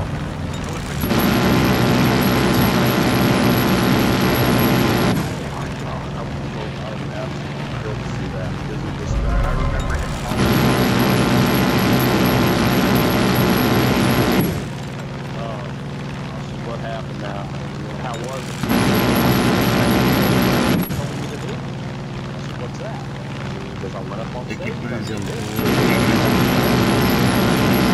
basicamente 3 vezes ao dia, de manhã, à tarde, à tarde, no Natal faz também.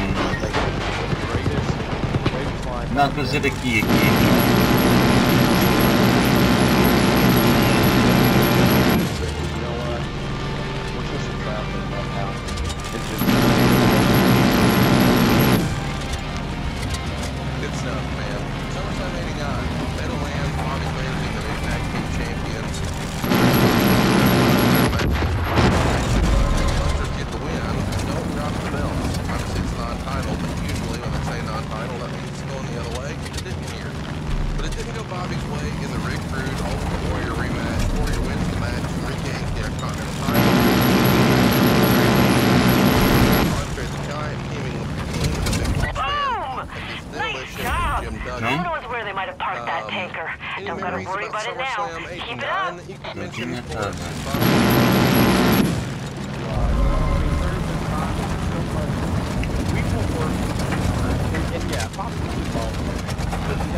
Deitar aqui ao meu colo, nunca fez isso.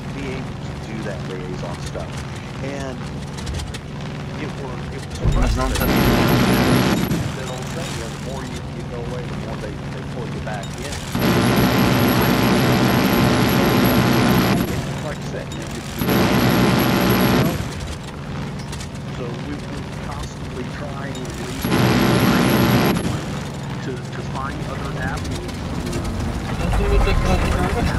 Ou melhor, nesta mesa, vamos pensar uns na outra ali mais vezes. Let's talk about Demolition. They actually beat the Brainbusters on October 2nd, 1989. And then comes Survivor Series 89, Bobby's wrestling in the main event tag team elimination match. He's filling in for the recently fired Tully Blanchard, teaming with Arn Anderson, with Haku and Andre to take on the Ultimate Warrior, the Rockers, and Jim Neidhart. And in the match, Bobby actually gets a pinfall victory over Marty Jannetty, and it comes down to Bobby and the Warrior as the last two in the match. And of course, Warrior pins him to win it. We've never talked about it before here. I know you're in a wind tunnel now, but what were your memories of Tully's firing, and why was Bobby the right audible call? Well, Bobby's right audible because he was managed. It was an easy fix because he's part of that threesome. But, you know, Tully didn't want to get the drug test and Tully was gone. Eu vou pegar uma sensação que está mais magra para ver se slide him in there. Yeah, I mean, it was just totally screwing up and one test.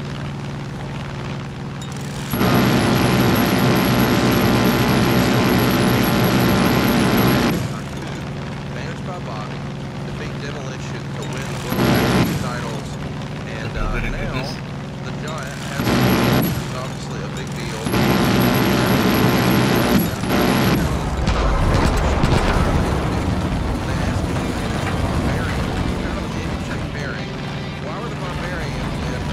Together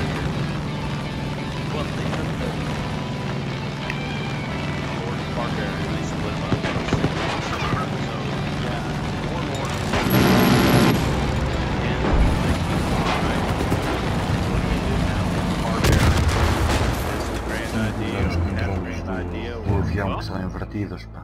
He's probably got the biggest upside of the two. Let's put him with Heenan. And yeah, it was, like I said, the more we tried to pull him away, the more that he got pulled back into, well, he gets all these other guys over. He can definitely help the Barbarian. And the Barbarian probably needed it more than anybody because he wasn't a good promo. He couldn't do promos, and he needed a manager. And they thought that with Bobby behind him, that he could possibly be somebody that could work a program with Ultimate Warrior or Hogan or any of the other top baby faces. WrestleMania 6 is the next major show. We've covered this long form in the archives. Check it out. They're on to more you, details. Deputy. But here we Sounds see like there's Bobby two more manage the tankers World and they're Tag making a Team run for Champions, cover. the colossal Don't let them connection get away. of Andre and Haku.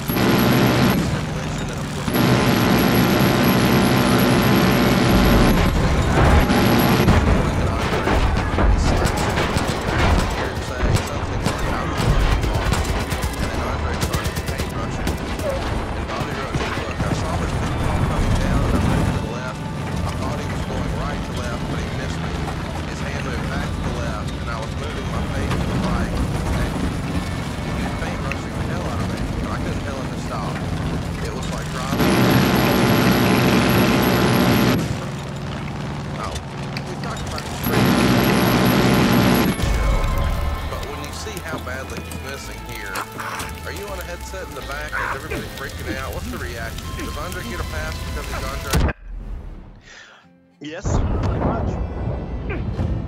You know, I mean, he's Andre the Giant, so Vince isn't gonna, come back and chew him out for missing. It's unfortunate, and you just got to chalk it up and say next. Later in the show, Bobby managed the Barbarian who defeated Tito Santana, and Bobby wrote that after the event, a woman and her husband came backstage Getting some and Peggy asked chatter Bobby over if she the could radio. have the best that Barbarian wore to the ring. Course. Bobby asked him, They're on and to you, Barbarian Deputy. said no. Sounds like there's two more tankers and they're making a run for cover. Don't let them get away. Yeah, that was yeah. You do better, Barbarian. He had happened. Now, later in the same show, Bobby's out managing Rick Rude. Around June of 1999, perfect win in the Intercontinental.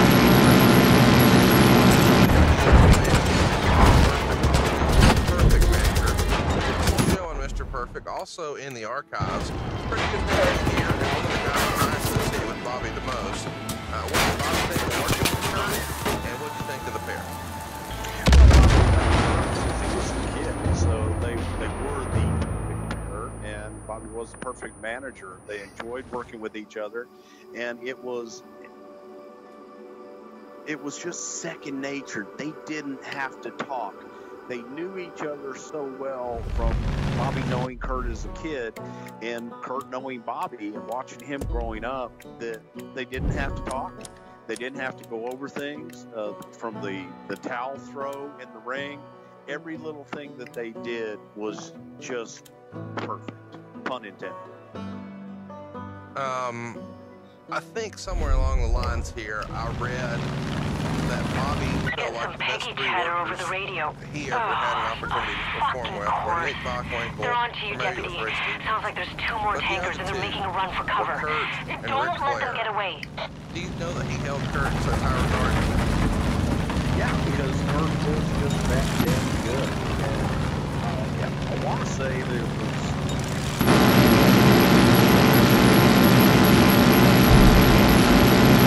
I always thought it was Bobby and Stevens and Kurt.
worry about it now. Keep it up. Everybody still enjoyed working with him. Bobby's also managing in the main event, managing Rick Rude here in a cage match for the world title. Warrior, of course, wins the match with the cage title. We talked about that on the Rick Rude episode.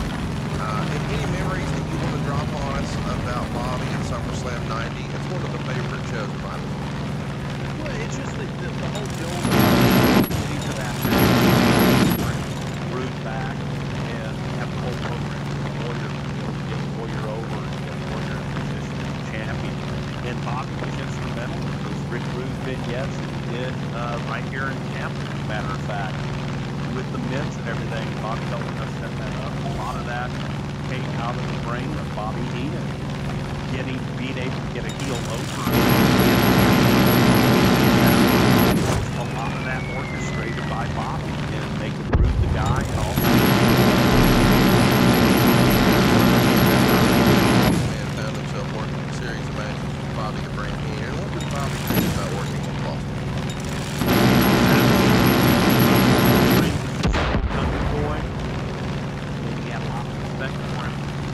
But I think probably was,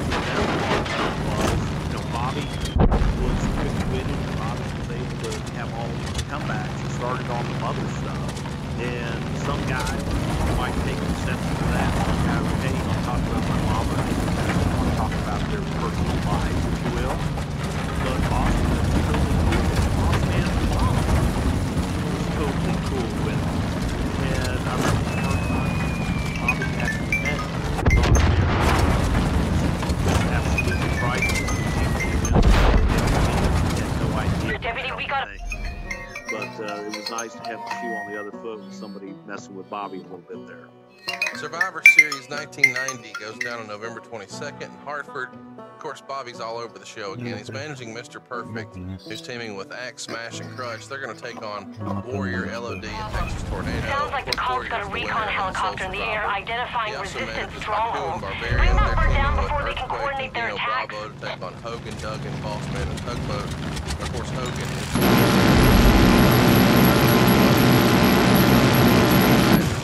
big boss man. I mean, nice all views the way up through there, the end huh? of the year. Nick taught me how to fly on our They third keep date. going on into I January. fell in love with the valley. They do kind of a fun Times gimmick were a match. lot A ball simpler and back chain then. match. Well, back in the old days, when would be in the prison yard, they used to have a ball and chain wrapped around their damn ankle. So Boss Man, we had, when he turned babyface, what is something the Boss Man could do that would get a reaction? He started carrying the stamp ball and chain around, and at the end of the matches, he would drop it on them. It was a big-ass bowling ball.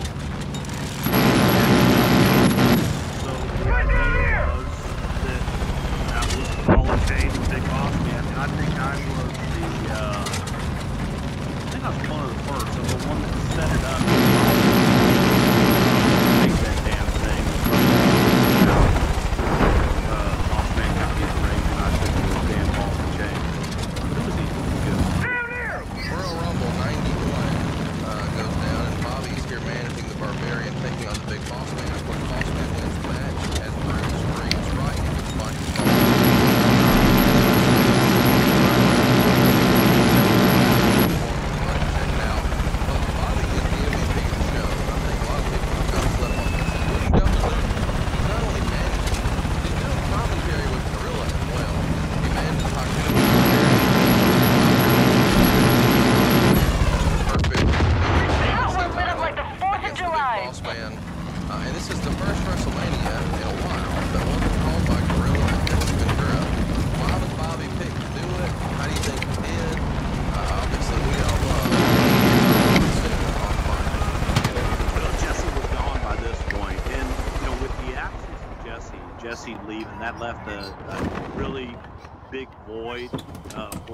Commentary position, that color commentary position, and that's where I think Bobby excelled. It was just the logical next step to put Bobby into that spot.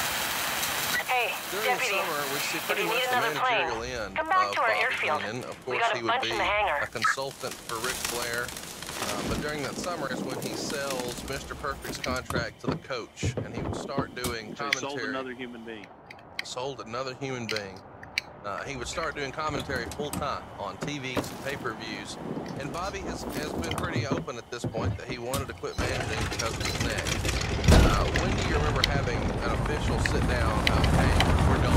We said we were going to try to wind it down, but this is it. We have so many.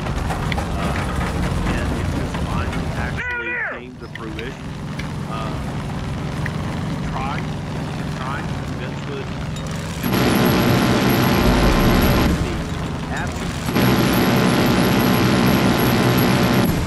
what made this open.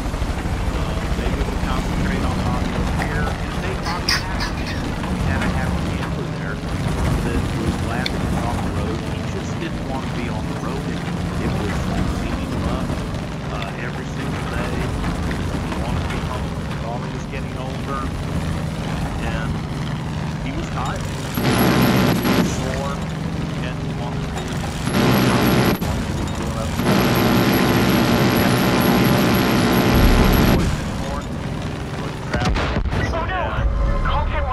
after you. They're like Eden's Gate special forces. They do not screw around. Be careful. Bobby defeats Mr. Fuji. What turns out to be Bobby's last ever wrestling match. Whoever gets that weird content. You have conversation with Bobby on his last match.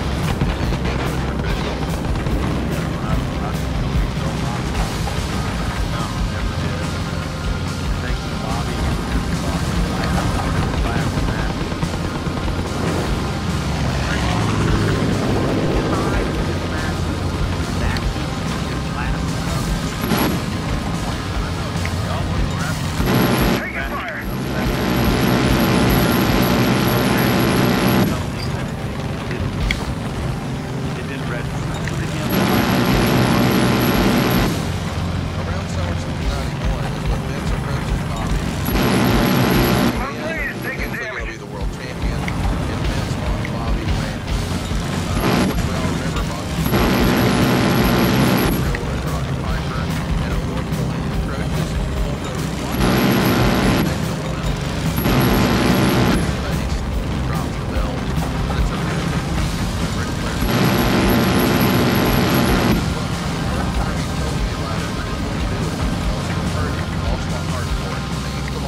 And that wasn't fun to him anymore. It was just no fun. And for him to just stand there and do nothing is not possible. That's not what he so, well, yeah, sure, he definitely could have gone out there and just stood in the corner and done nothing. But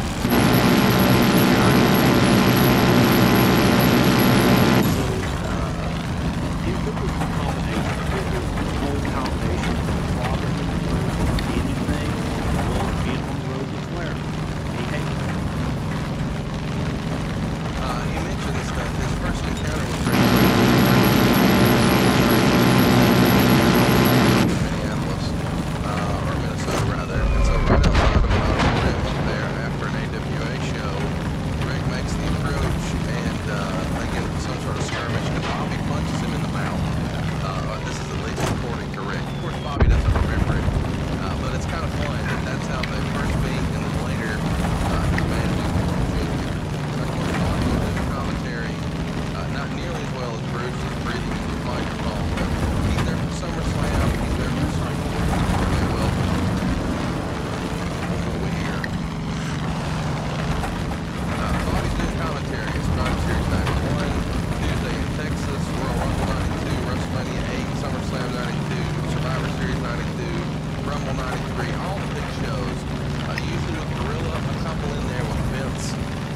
doing commentary on Raw with Vince, but maybe most famously, what we remember as fans, or at least I do, is WrestleMania 9 with debuting Jim Ross and, of course, Randy Savage. And Bobby's riding to the ring backwards on a camel. You were there for this. What did Bobby think of the set and riding a camel to the ring? I think that the only thing that would have been better than a camel, I think Bobby wanted to ride a giraffe. But it was Bobby's idea. It was Bobby's idea to ride the camel backwards and to go out like he did. So that was just, you know, another example of classic Bobby Heenan being able to take something when we had all of these animals. It's like, hey, can I ride an elephant? Well, no, Cleopatra's riding.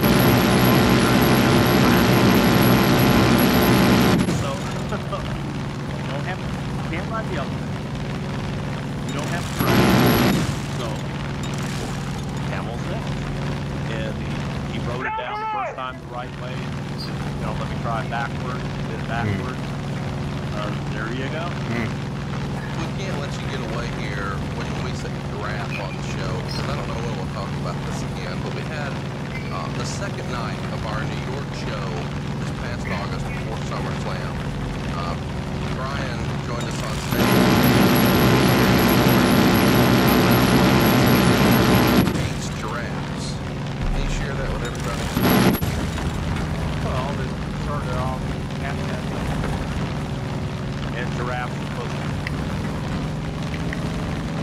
That's all I really remember. That's part of the story I always remember, because Brian always wanted to, if he wrote a book, that was going to be the name of the book.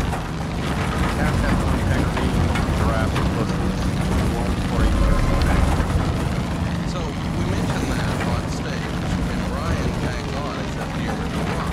Bruce said, "No." And Brian said, and he did his best Vince McMahon impression.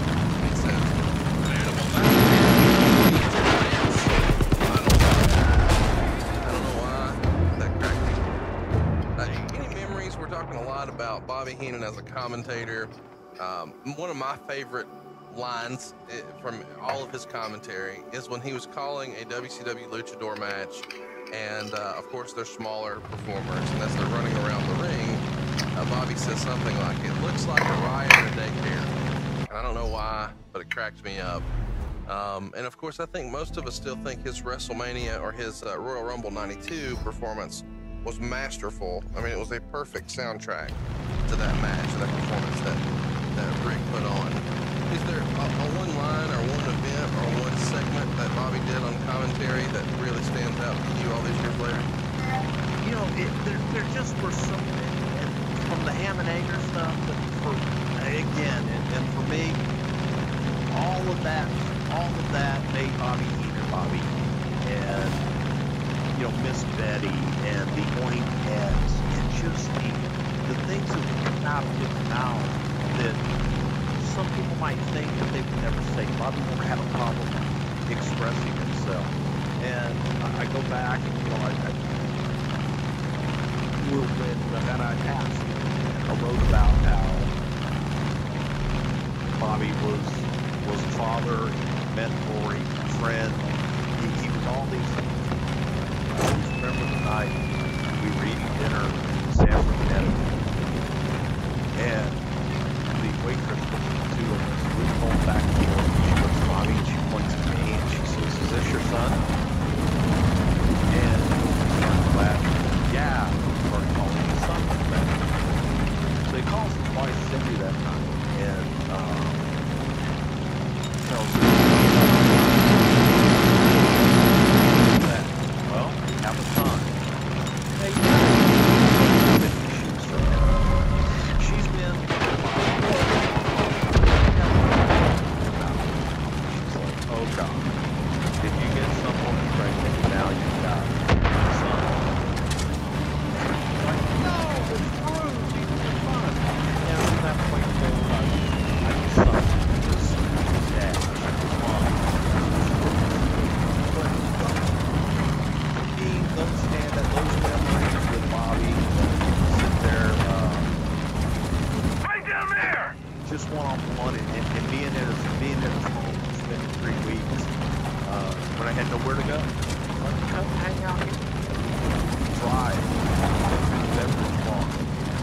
Get a Chrysler Baron. Convertible. And we go to the beverage market. We'd stay in the neighborhood. We would just drive nice and slow around the golf course. We would get the regular six-pack. That was my brother. That was my, you know, I just, I love the man, and I love the character. The character was great. Everything that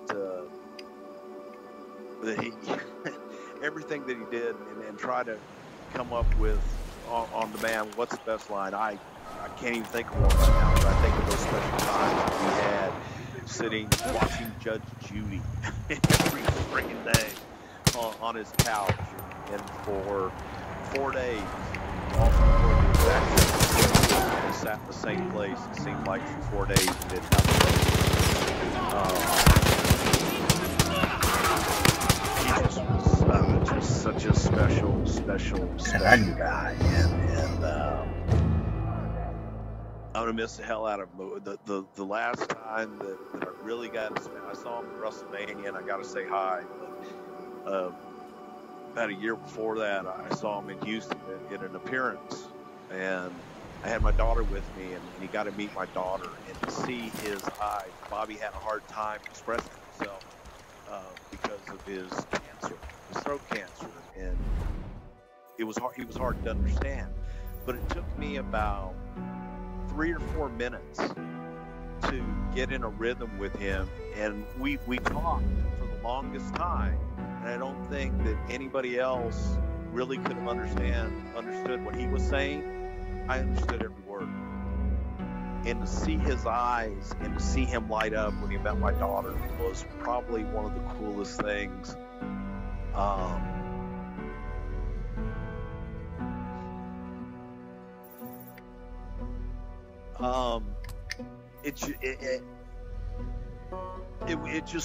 It was the best, and that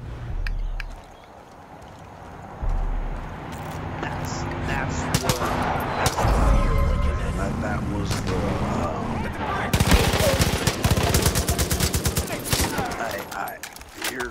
here's a crazy one for you. Bobby was booked to be in Detroit next year, and I had called Cindy several weeks ago just to say, hey, because I'd heard that he wasn't going to be there. I wanted to go see him. And,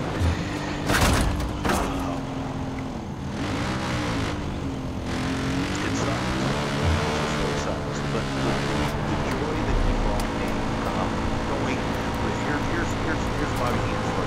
When we go to look at townhouse in Connecticut, and Bobby and there's a big empty townhouse, and the guy's taking me through and showing. Bobby says, do you have a bathroom? The guy tells him what the bathroom is. Bobby walks into the bathroom, shuts the door, and I'm there for a little while. I'm walking around, and then I hear the toilet flush. I have a target in sight!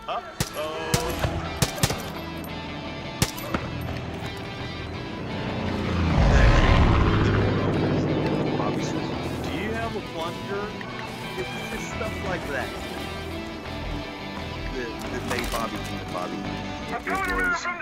it was walking in to my bedroom one time.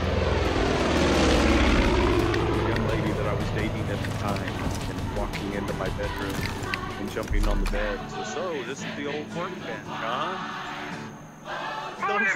Those are the lines I remember. That's the Bobby that I love. I'm taking this up here. Oh man. I'm gonna flank him. You know, Bobby was so special, and when he left the WWE, let's briefly touch on that. His contract's up in '93. Vince offers him a new contract. A week later, he tells Bobby he can't honor the contract and needs him to take a 50% pay cut. Bobby didn't want to do that. He was tired. He just thought it was time to go. So December 3rd, 1993, on Raw from White Plains, it's Bobby's last Raw. At a production meeting, Vince asks him how he wants to go, and Bobby says to have Gorilla Monsoon throw him out after going through his bags and finding stolen stuff. Towels, light bulbs, ashtrays, phone books, whatever, everything from the hotel. And that's what the Brain would do. And according to the legend, Pat Patterson says something like, "Why don't you have bra and panties in there too?" And Bobby, always quick, says, "Well, Pat, I think we travel and pack differently." During the show, Gorilla comes out while Bobby's doing commentary, grabs Bobby, walks him backstage with the bag, and then throws him out of the arena. And that's the end of Bobby Heenan in the WWE. And that night, they go back to the LaGuardia Holiday Inn, and they say their goodbyes. When they take the elevator to the floor, they're on the same floor. Bobby said to Gorilla, "Well, 9 years together. Good luck, partner." And they shook hands and went to their respective rooms. When Bobby gets to his room, there's a big basket of bananas in there. So he calls Gorilla and says, "Hey, I have some bananas in here. Do you want them?" So Gorilla comes down, and they say they hugged and cried for about an hour. And that was the end of Bobby Heenan in the WWE. What were you going to tag on to that, Bruce? No, it just was, Bobby was ready to go. Right. Bobby was burnt. Bobby wanted to. And he was ready to go. He knew if he stayed that there would just be more stuff dumped on him. And he had to get away. I respect them for getting away. And we still remain close, and we still, talked and everything. I went and got him for Gino's funeral. Picked him up at the airport. And we sat at the. Oh God. We had a few.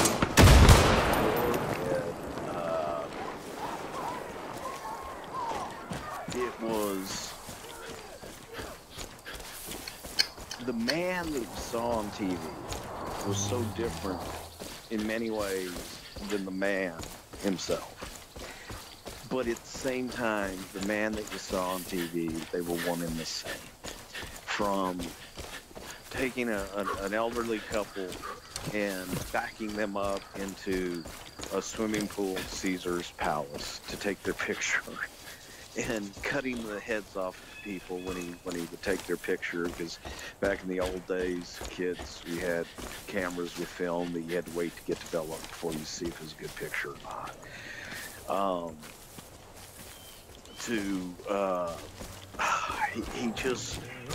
He was one of a kind. That's the only way to describe him. And I remember Jack Lanza inducting him into the Hall of Fame, and Jack did one of the all-time worst induction speeches that you'd ever want to hear. But I remember sitting in the audience and laughing, going, "How do you induct Bobby Heenan? He's gonna destroy you the minute he opens his mouth on stage." And Jack was doing it from a place of love. And, got word that the Colt's been rummaging around O'Hara's place. He was back into the haunted house right now. The only reason they'd care to do that it's hard supplies. to find words to describe how special that Bobby was, and how much he impacted the business that we all love. And without a doubt, every manager that has ever come in, they point to Bobby Heenan and they go, "I want to be like him," and you'll never be like him, because there's only one. And he was simply the best. If Bret Hart didn't have it, Bobby was the best there was, the best there is, the best there ever will be. I'd put that moniker on him. So it was hard to say goodbye when he left, but I understood, and we all supported it, man. We all were like, I get it. '94, leaves in 2000. But during Bobby's time in WWF, you can say that he was pressured a lot of times to say things negative or bad about the WWF or Vince McMahon. got to a point to where Bischoff even questioned if he still worked for the WWE because Bobby wouldn't say anything bad about him. And Bobby has written that he was a little hurt that everybody was welcomed back after saying numerous bad things about the company, whether it was Warrior or Brett or Hogan or whoever, and they were all welcome back, but Bobby never really was.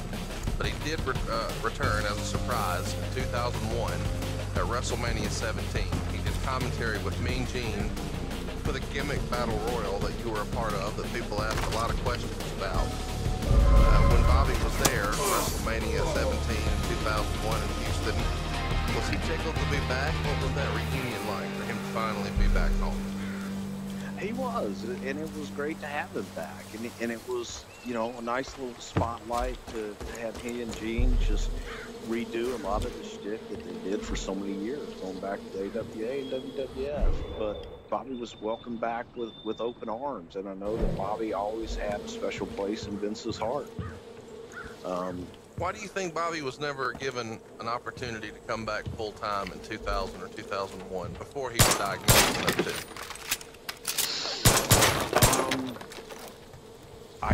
I mean, he was, and he was considered to come in and do special projects and different things, and then, you know, shortly thereafter, just on timing and things, he unfortunately had the cancer, and it just kind of made it prohibitive.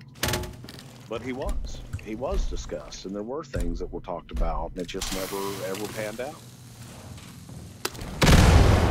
Well, as you're listening to this on Friday the 29th, Bobby is being laid to rest, and it's been an emotional time to talk about all of this, I'm sure, for Bruce. I want to run through some accolades, some accomplishments. We'll get to some Twitter questions, and then we'll get out of here. If you'd like to participate and ask some questions for Bad Blood next week, I encourage you to follow us on Twitter at Richard Show. You can also like us on Facebook. We've got a very special tribute video for Bobby the Brain Heenan that you don't want to miss. It's on Facebook only, facebook.com/something to wrestle. Throw us a like. We're trying to go ahead and give you some bonus shows as well. Bobby the Brain Heenan won Pro Wrestling Illustrated's Manager of the Year Award in 1972, 1976, 1989, 1991. He went into the Dave Wrestling Observer Hall of Fame in 1996. He earned the Iron Mike Award at the Flower Alley Club in 2004. He won the Wrestling Best Commentator Award in 1992, 1993, and 1994. He went in the WWE's Hall of Fame in 2004. He went in the Professional Wrestling Hall of Fame and Museum in 2006. He received the Lifetime Achievement Award from the Pro Wrestling Report in 2009. He went in the St. Louis Wrestling Hall of Fame in 2010.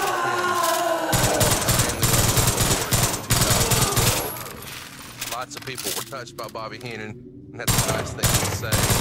On Twitter, Meltzer wrote, Bobby Heenan just passed away a few hours ago. He was the best ever at what he did. Ric Flair tweeted, Bobby Heenan, the greatest manager, one of the greatest announcers, and one of the best in-ring performers in the history of the business. Hulk Hogan wrote, worked with Bobby Heenan from 1980 until my career ended. Learned new things from him every single day. Love you, my brother. R.I.P. Vince McMahon himself tweeted, one of the greatest managers and announcers in WWE history. Our thoughts are with the Heenan family. Quite the legacy that Bobby is going to leave in professional wrestling. But maybe I've saved one of the best stories for last. You talked to us about this once before on Why Was Bruce Fired? We covered the first, angels, I guess, hiatus from the company in '91. And you told us that there was an idea kicked around for you to come back as Bobby Heenan Jr. Tell us more about Bobby Heenan Jr. Were you going to have jackets? Were you going to dye your hair? Were you going to try to pattern your jewelry and your look and the cadence and your phrases after praying? Or how far down the road did Bobby Heenan Jr. get? All the above. I had Clairol hair dye #1, platinum blonde. The rings, he had a ring from Pepper Gomez. It was a wrestling ring that he wore as a pinky ring. Then he traded Pepper Gomez the ring for a Pinto. And I had the counterpart of that ring, Paul Bosch's ring, that I had since lost when I moved the last time.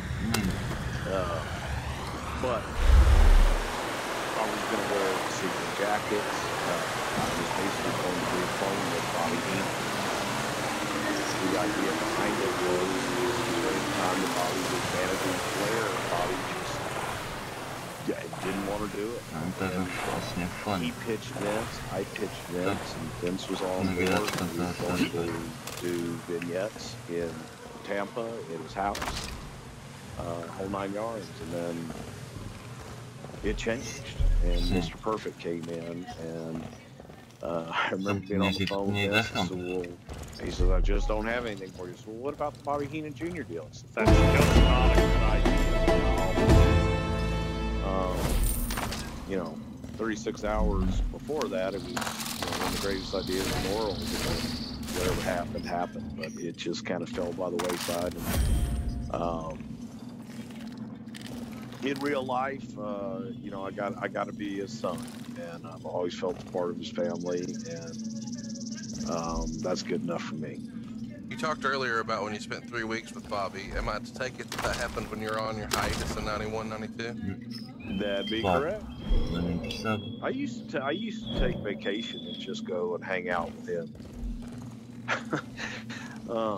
Cindy would get tired of us quick, but yeah, the 3-week one was on my hiatus, and just spent some time down there, and chilled, got away from the world. Well, let's cruise over to Twitter and let's wrap this week's episode up. We invited you to ask questions. I tweeted out right from the @Pritchard Show account. Have a question for @Bruce Pritchard about Bobby Heenan? Just reply to this tweet with the question. Let's do some rapid fire here. Bruce, are you ready? I'm ready.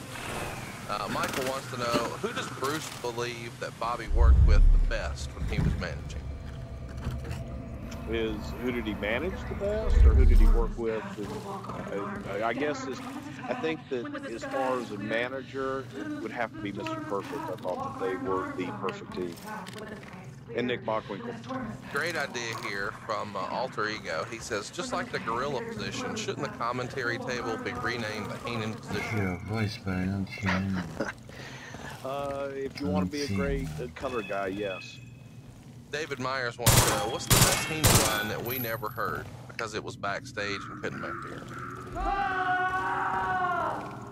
I heard it last week. To me, the best line was Nick tweeted at Survivor Series 93 when Bobby said, you have 9 months to name a kid and you come up with Bruce. And they love it. In these mines 100%. These chemicals for what? Tim wants to know, I know Bobby and Gorilla were the best of friends, but were they friends at first sight, or did it take time for them to warm up? These are like hallucinogenics I don't really know. By the time I got there, they were thick as thieves, and they were great friends. So I assume they kind of hit it off right away. I hit it off with 2 of them, so I could see where that could happen. We never talked about it, but how was Gorilla once Bobby left? Did he take it hard? Was it cool? What was that relationship like once Bobby was gone from the World Wrestling Federation? He was cool, but there was a big part of Gorilla that was lost when Bobby left.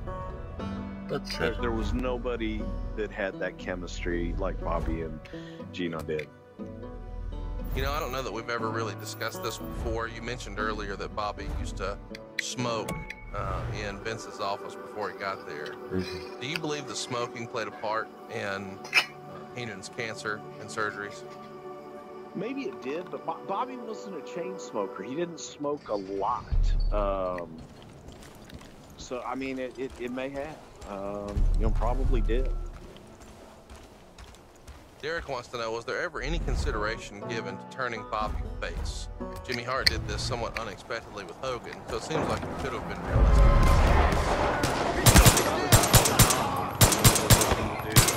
To do the single shows with him to get him out of management. What you doing here, boys? Trying to spread the Lord's word?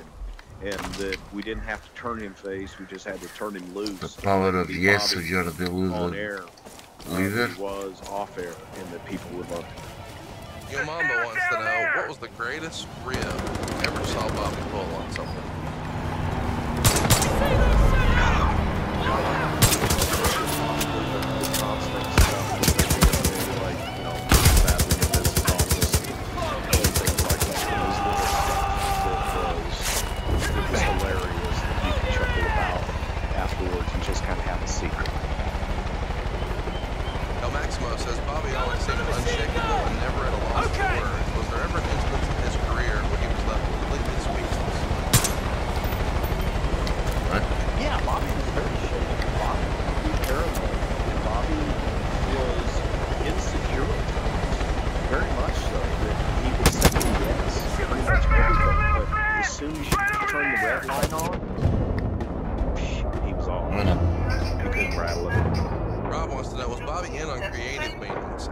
mental? with Vince? His chemistry with Vince was great, but no, he wasn't a part of creative meetings. Swami wants to know, did Bobby ever have any influence or say as to who he managed? Yeah, I mean, he had influence. Like he had what? say-so on the Brooklyn Brawler. He had some say-so on Barbarian. They invited Americans?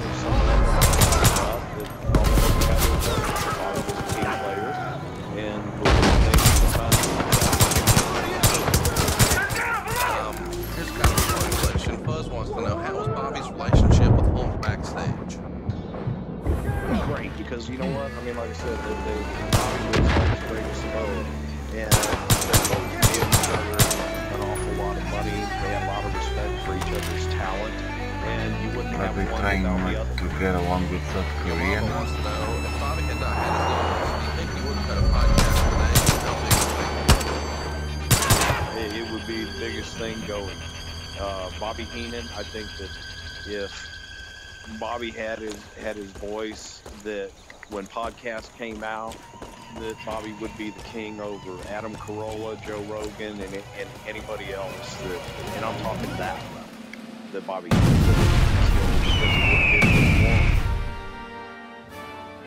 June 19th, 1964. I saw a video where Gorilla popped Bobby on him by saying, hot and cold rats on through tap. his best friend Any George other stories Rye, of those a guys trying weekend to pop each bachelor other party on the that commentary? lasted 3 weeks. Constantly. During the festivities, George made a bet that Clutch couldn't fly an airplane through a nearby ravine, while simultaneously bullseyeing every obstacle in his path. Clutch Nixon replied, "Hold my beer." Even though Clutch was so drunk that to the day he died, he never regained full conscious control of his bladder. June 19th, 1964. That was Gino's defense mechanism. Dave wants to know, besides yourself, did Bobby mentor anyone? God, Bobby mentored a lot of people. Pretty much every guy that he ever managed, he definitely mentored in some way or another. Jim Cornette, talked about his times when he was able to get around Bobby and pick Bobby's brain. But everybody that Bobby touched, from like Sean Mooney, commentators, guys that would come in, where Bobby would just explain to him, hey, it's not about you getting over, it's about you getting talent over. If Bobby touched you, man, he mentored you. Was Bobby ever considered to manage The Undertaker? No. This is kind of a fun one here. Were there any times that Vince was pissed off at Bobby backstage at something he would have said on it? No, the only live stuff he ever did was pay-per-views, and Vince really isn't traditional.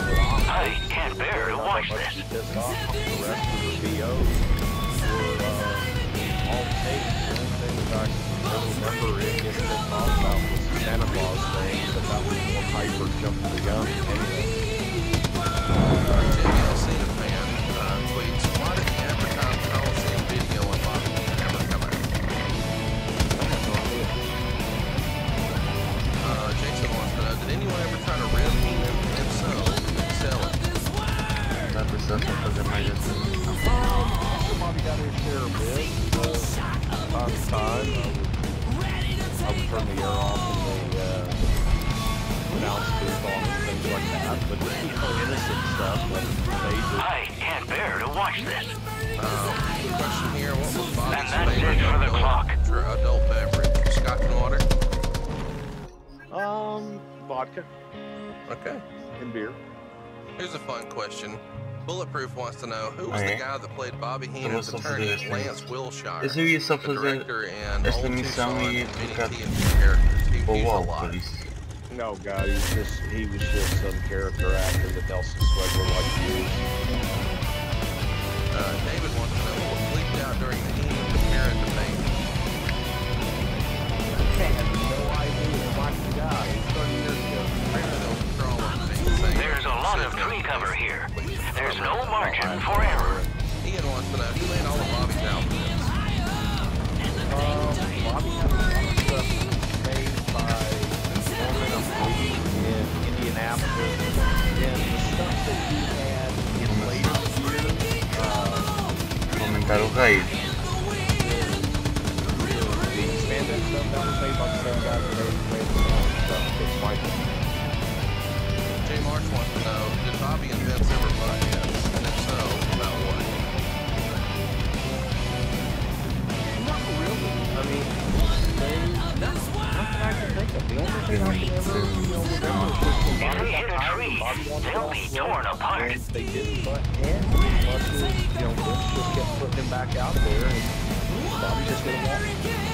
Jen wants to know, what did Bobby find more easily satisfying? Well, let's wrap it up, man.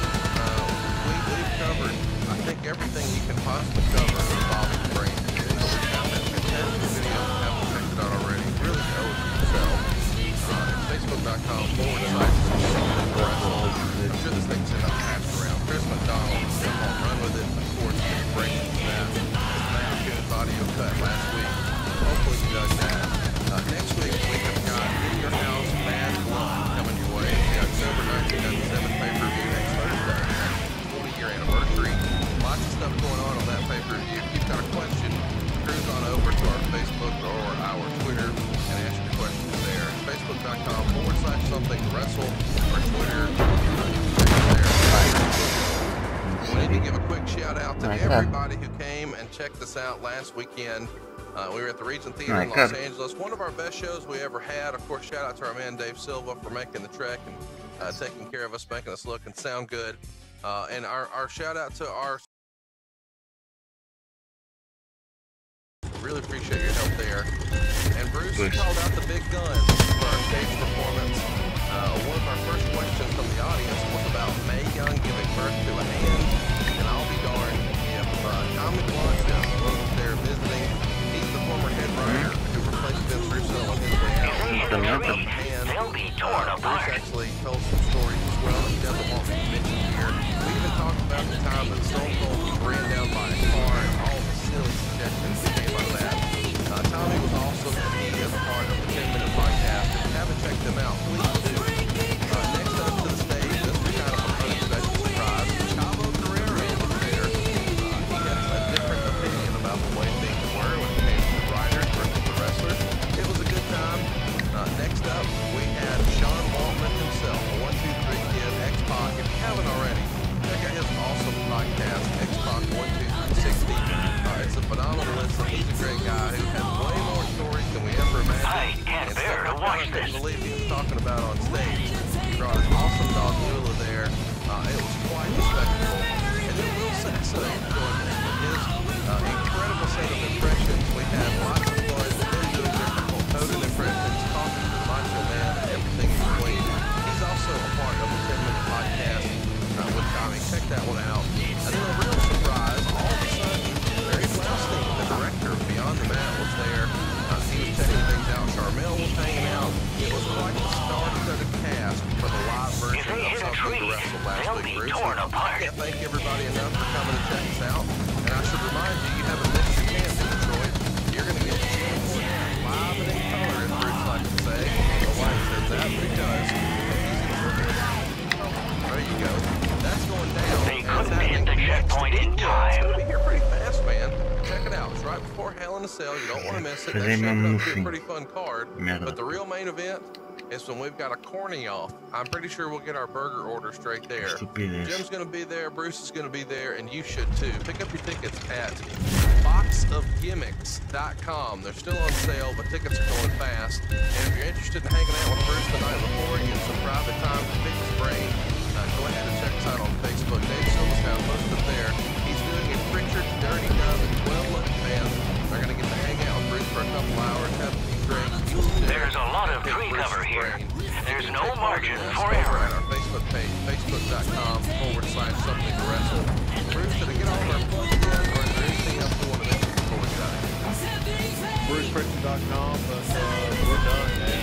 Let's go. I am absolutely I got to apologize now. I've been on the roller coaster, and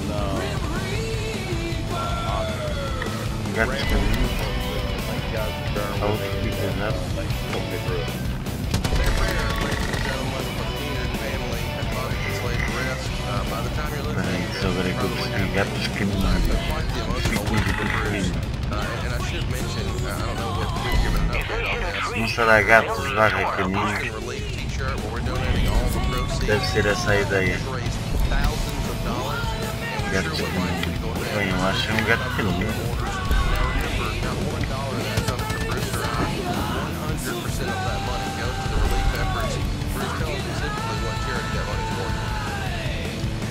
The charity for the Houston War is Houston Blueprint, and it goes out and helps people that it goes through into the area of people that lost everything. Oh, that's a real close shave. In my area, the cavalry trucks, and they go up and they feed all these people that are homeless and that are still trying to rebuild, and they just don't have anything anymore. And they're also feeding all the workers and everything. So it goes to the Houston Food Bank, and it's a great charity. And that the other one went to the Red Cross, but this one is going to the Houston Food Bank.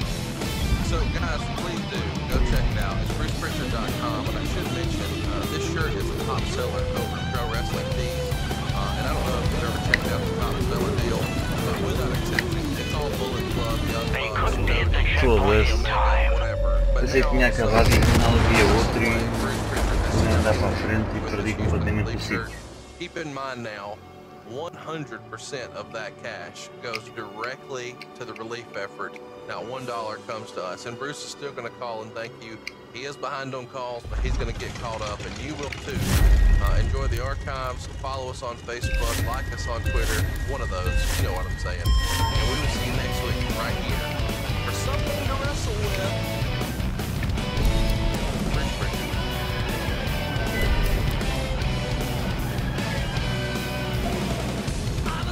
If they hit a tree, they'll be torn apart. Episode 43. So, we got a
Ei, isso é mentira, ainda tinha 2 ou 3 segundos, não tinha? Oh, hey boss, I need some advice. What's up, pal? I need a mortgage. Good I don't know kid. what to do. That's easy. SaveWithBruce.com is the one-stop shop for all your mortgage needs. Did I tell you your arms are huge today?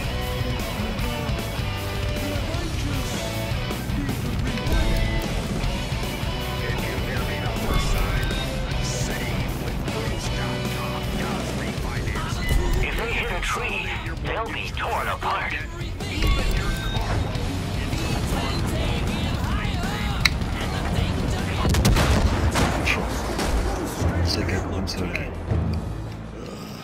Well, it is great. But my hair or my arms, neither one of them can help save you money. Pay your house off faster, or even skip 2 house payments. But SaveWithBruce.com does it all. So go to SaveWithBruce.com now. NMLS 65084 Equal Housing Lender.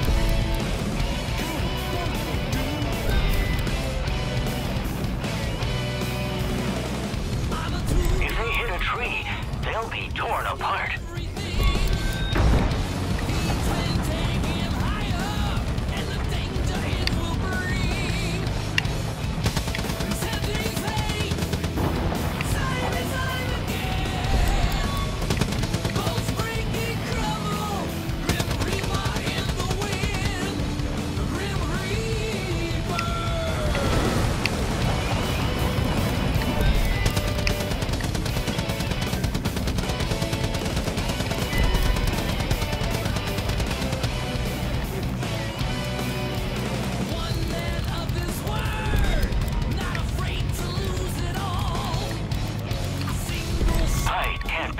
watch this. Ready to take a fall. One American with honor, with pride. In a burning desire, so fly. Fucking high. Clutch. Ignition. Right through the storm. Clutch. Ignition.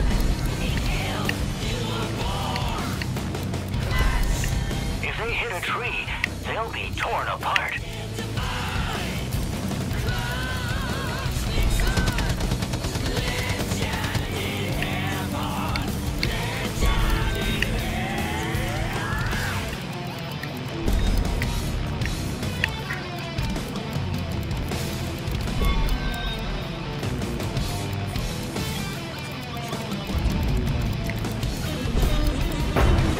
É que Então, não fiz nada.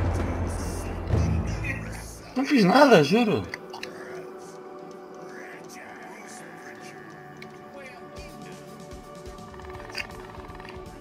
Peraí.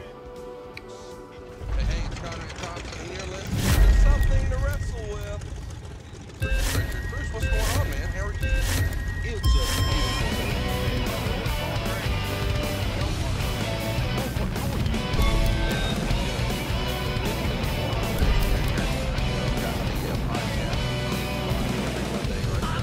If they hit a tree, they'll be torn apart.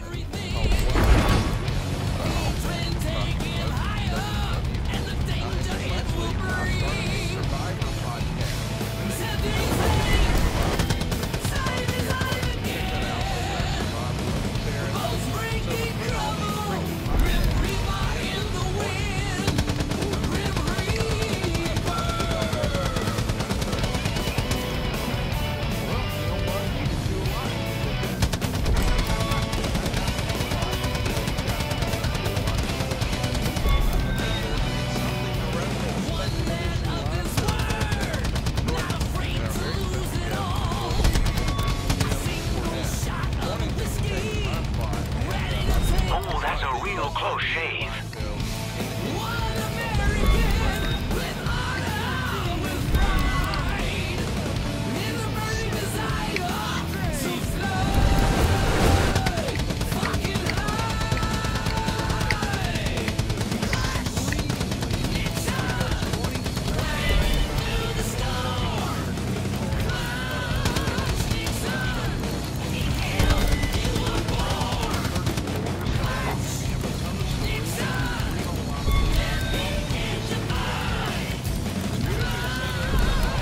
I can't bear to watch this. Oh no, they're out of time.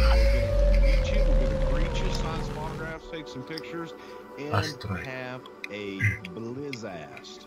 You know what's funny is we have a gimmick that we do at our live shows, and I won't spoil it for those of you who haven't been there, but we have a way to sort of become this personality whenever he does different impressions. And the Cornette one was a big part of the show. I really see how Cornette respond.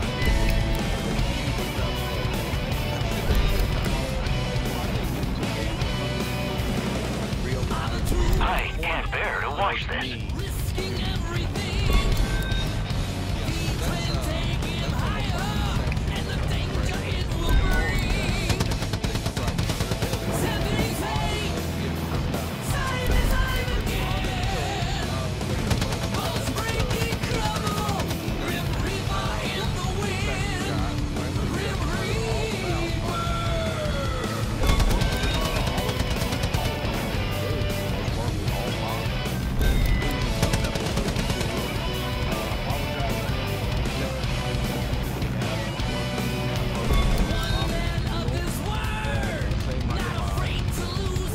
Oh, that's a real close shave.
no margin for error.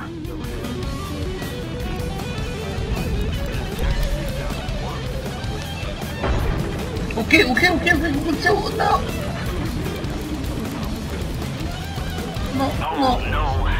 Não.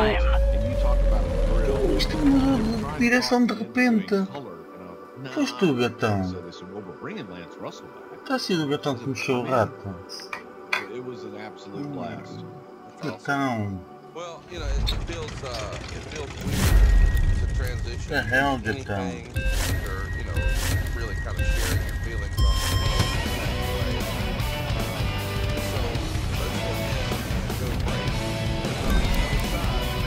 Para também, eu falhei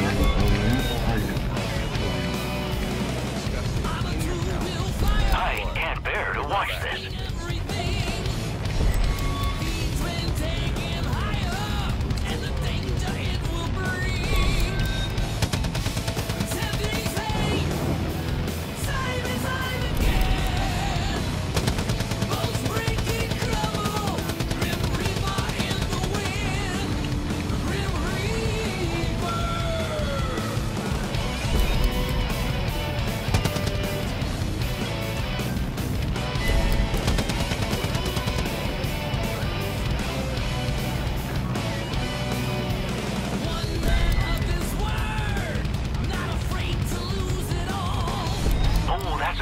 Close shave.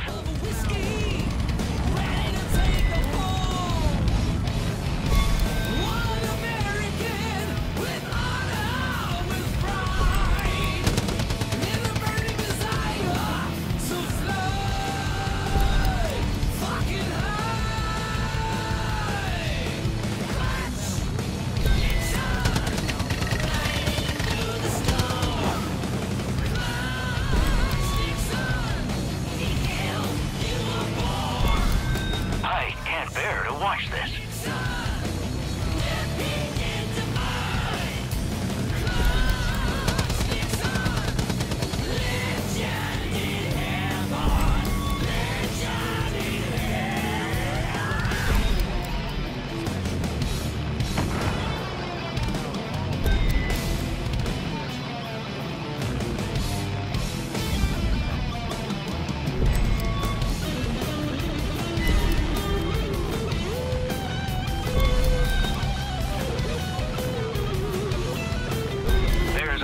Tree cover here. There's no margin for error.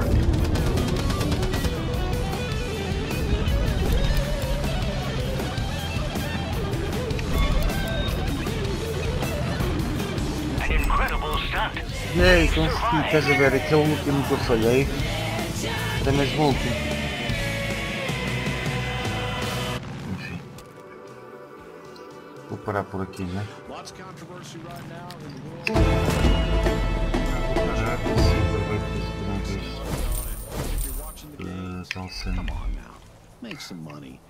Coloquei um avião Stars and Stripes. Industry-leading website that can fill all of your betting needs. But you're saying, you know what, my team sucks.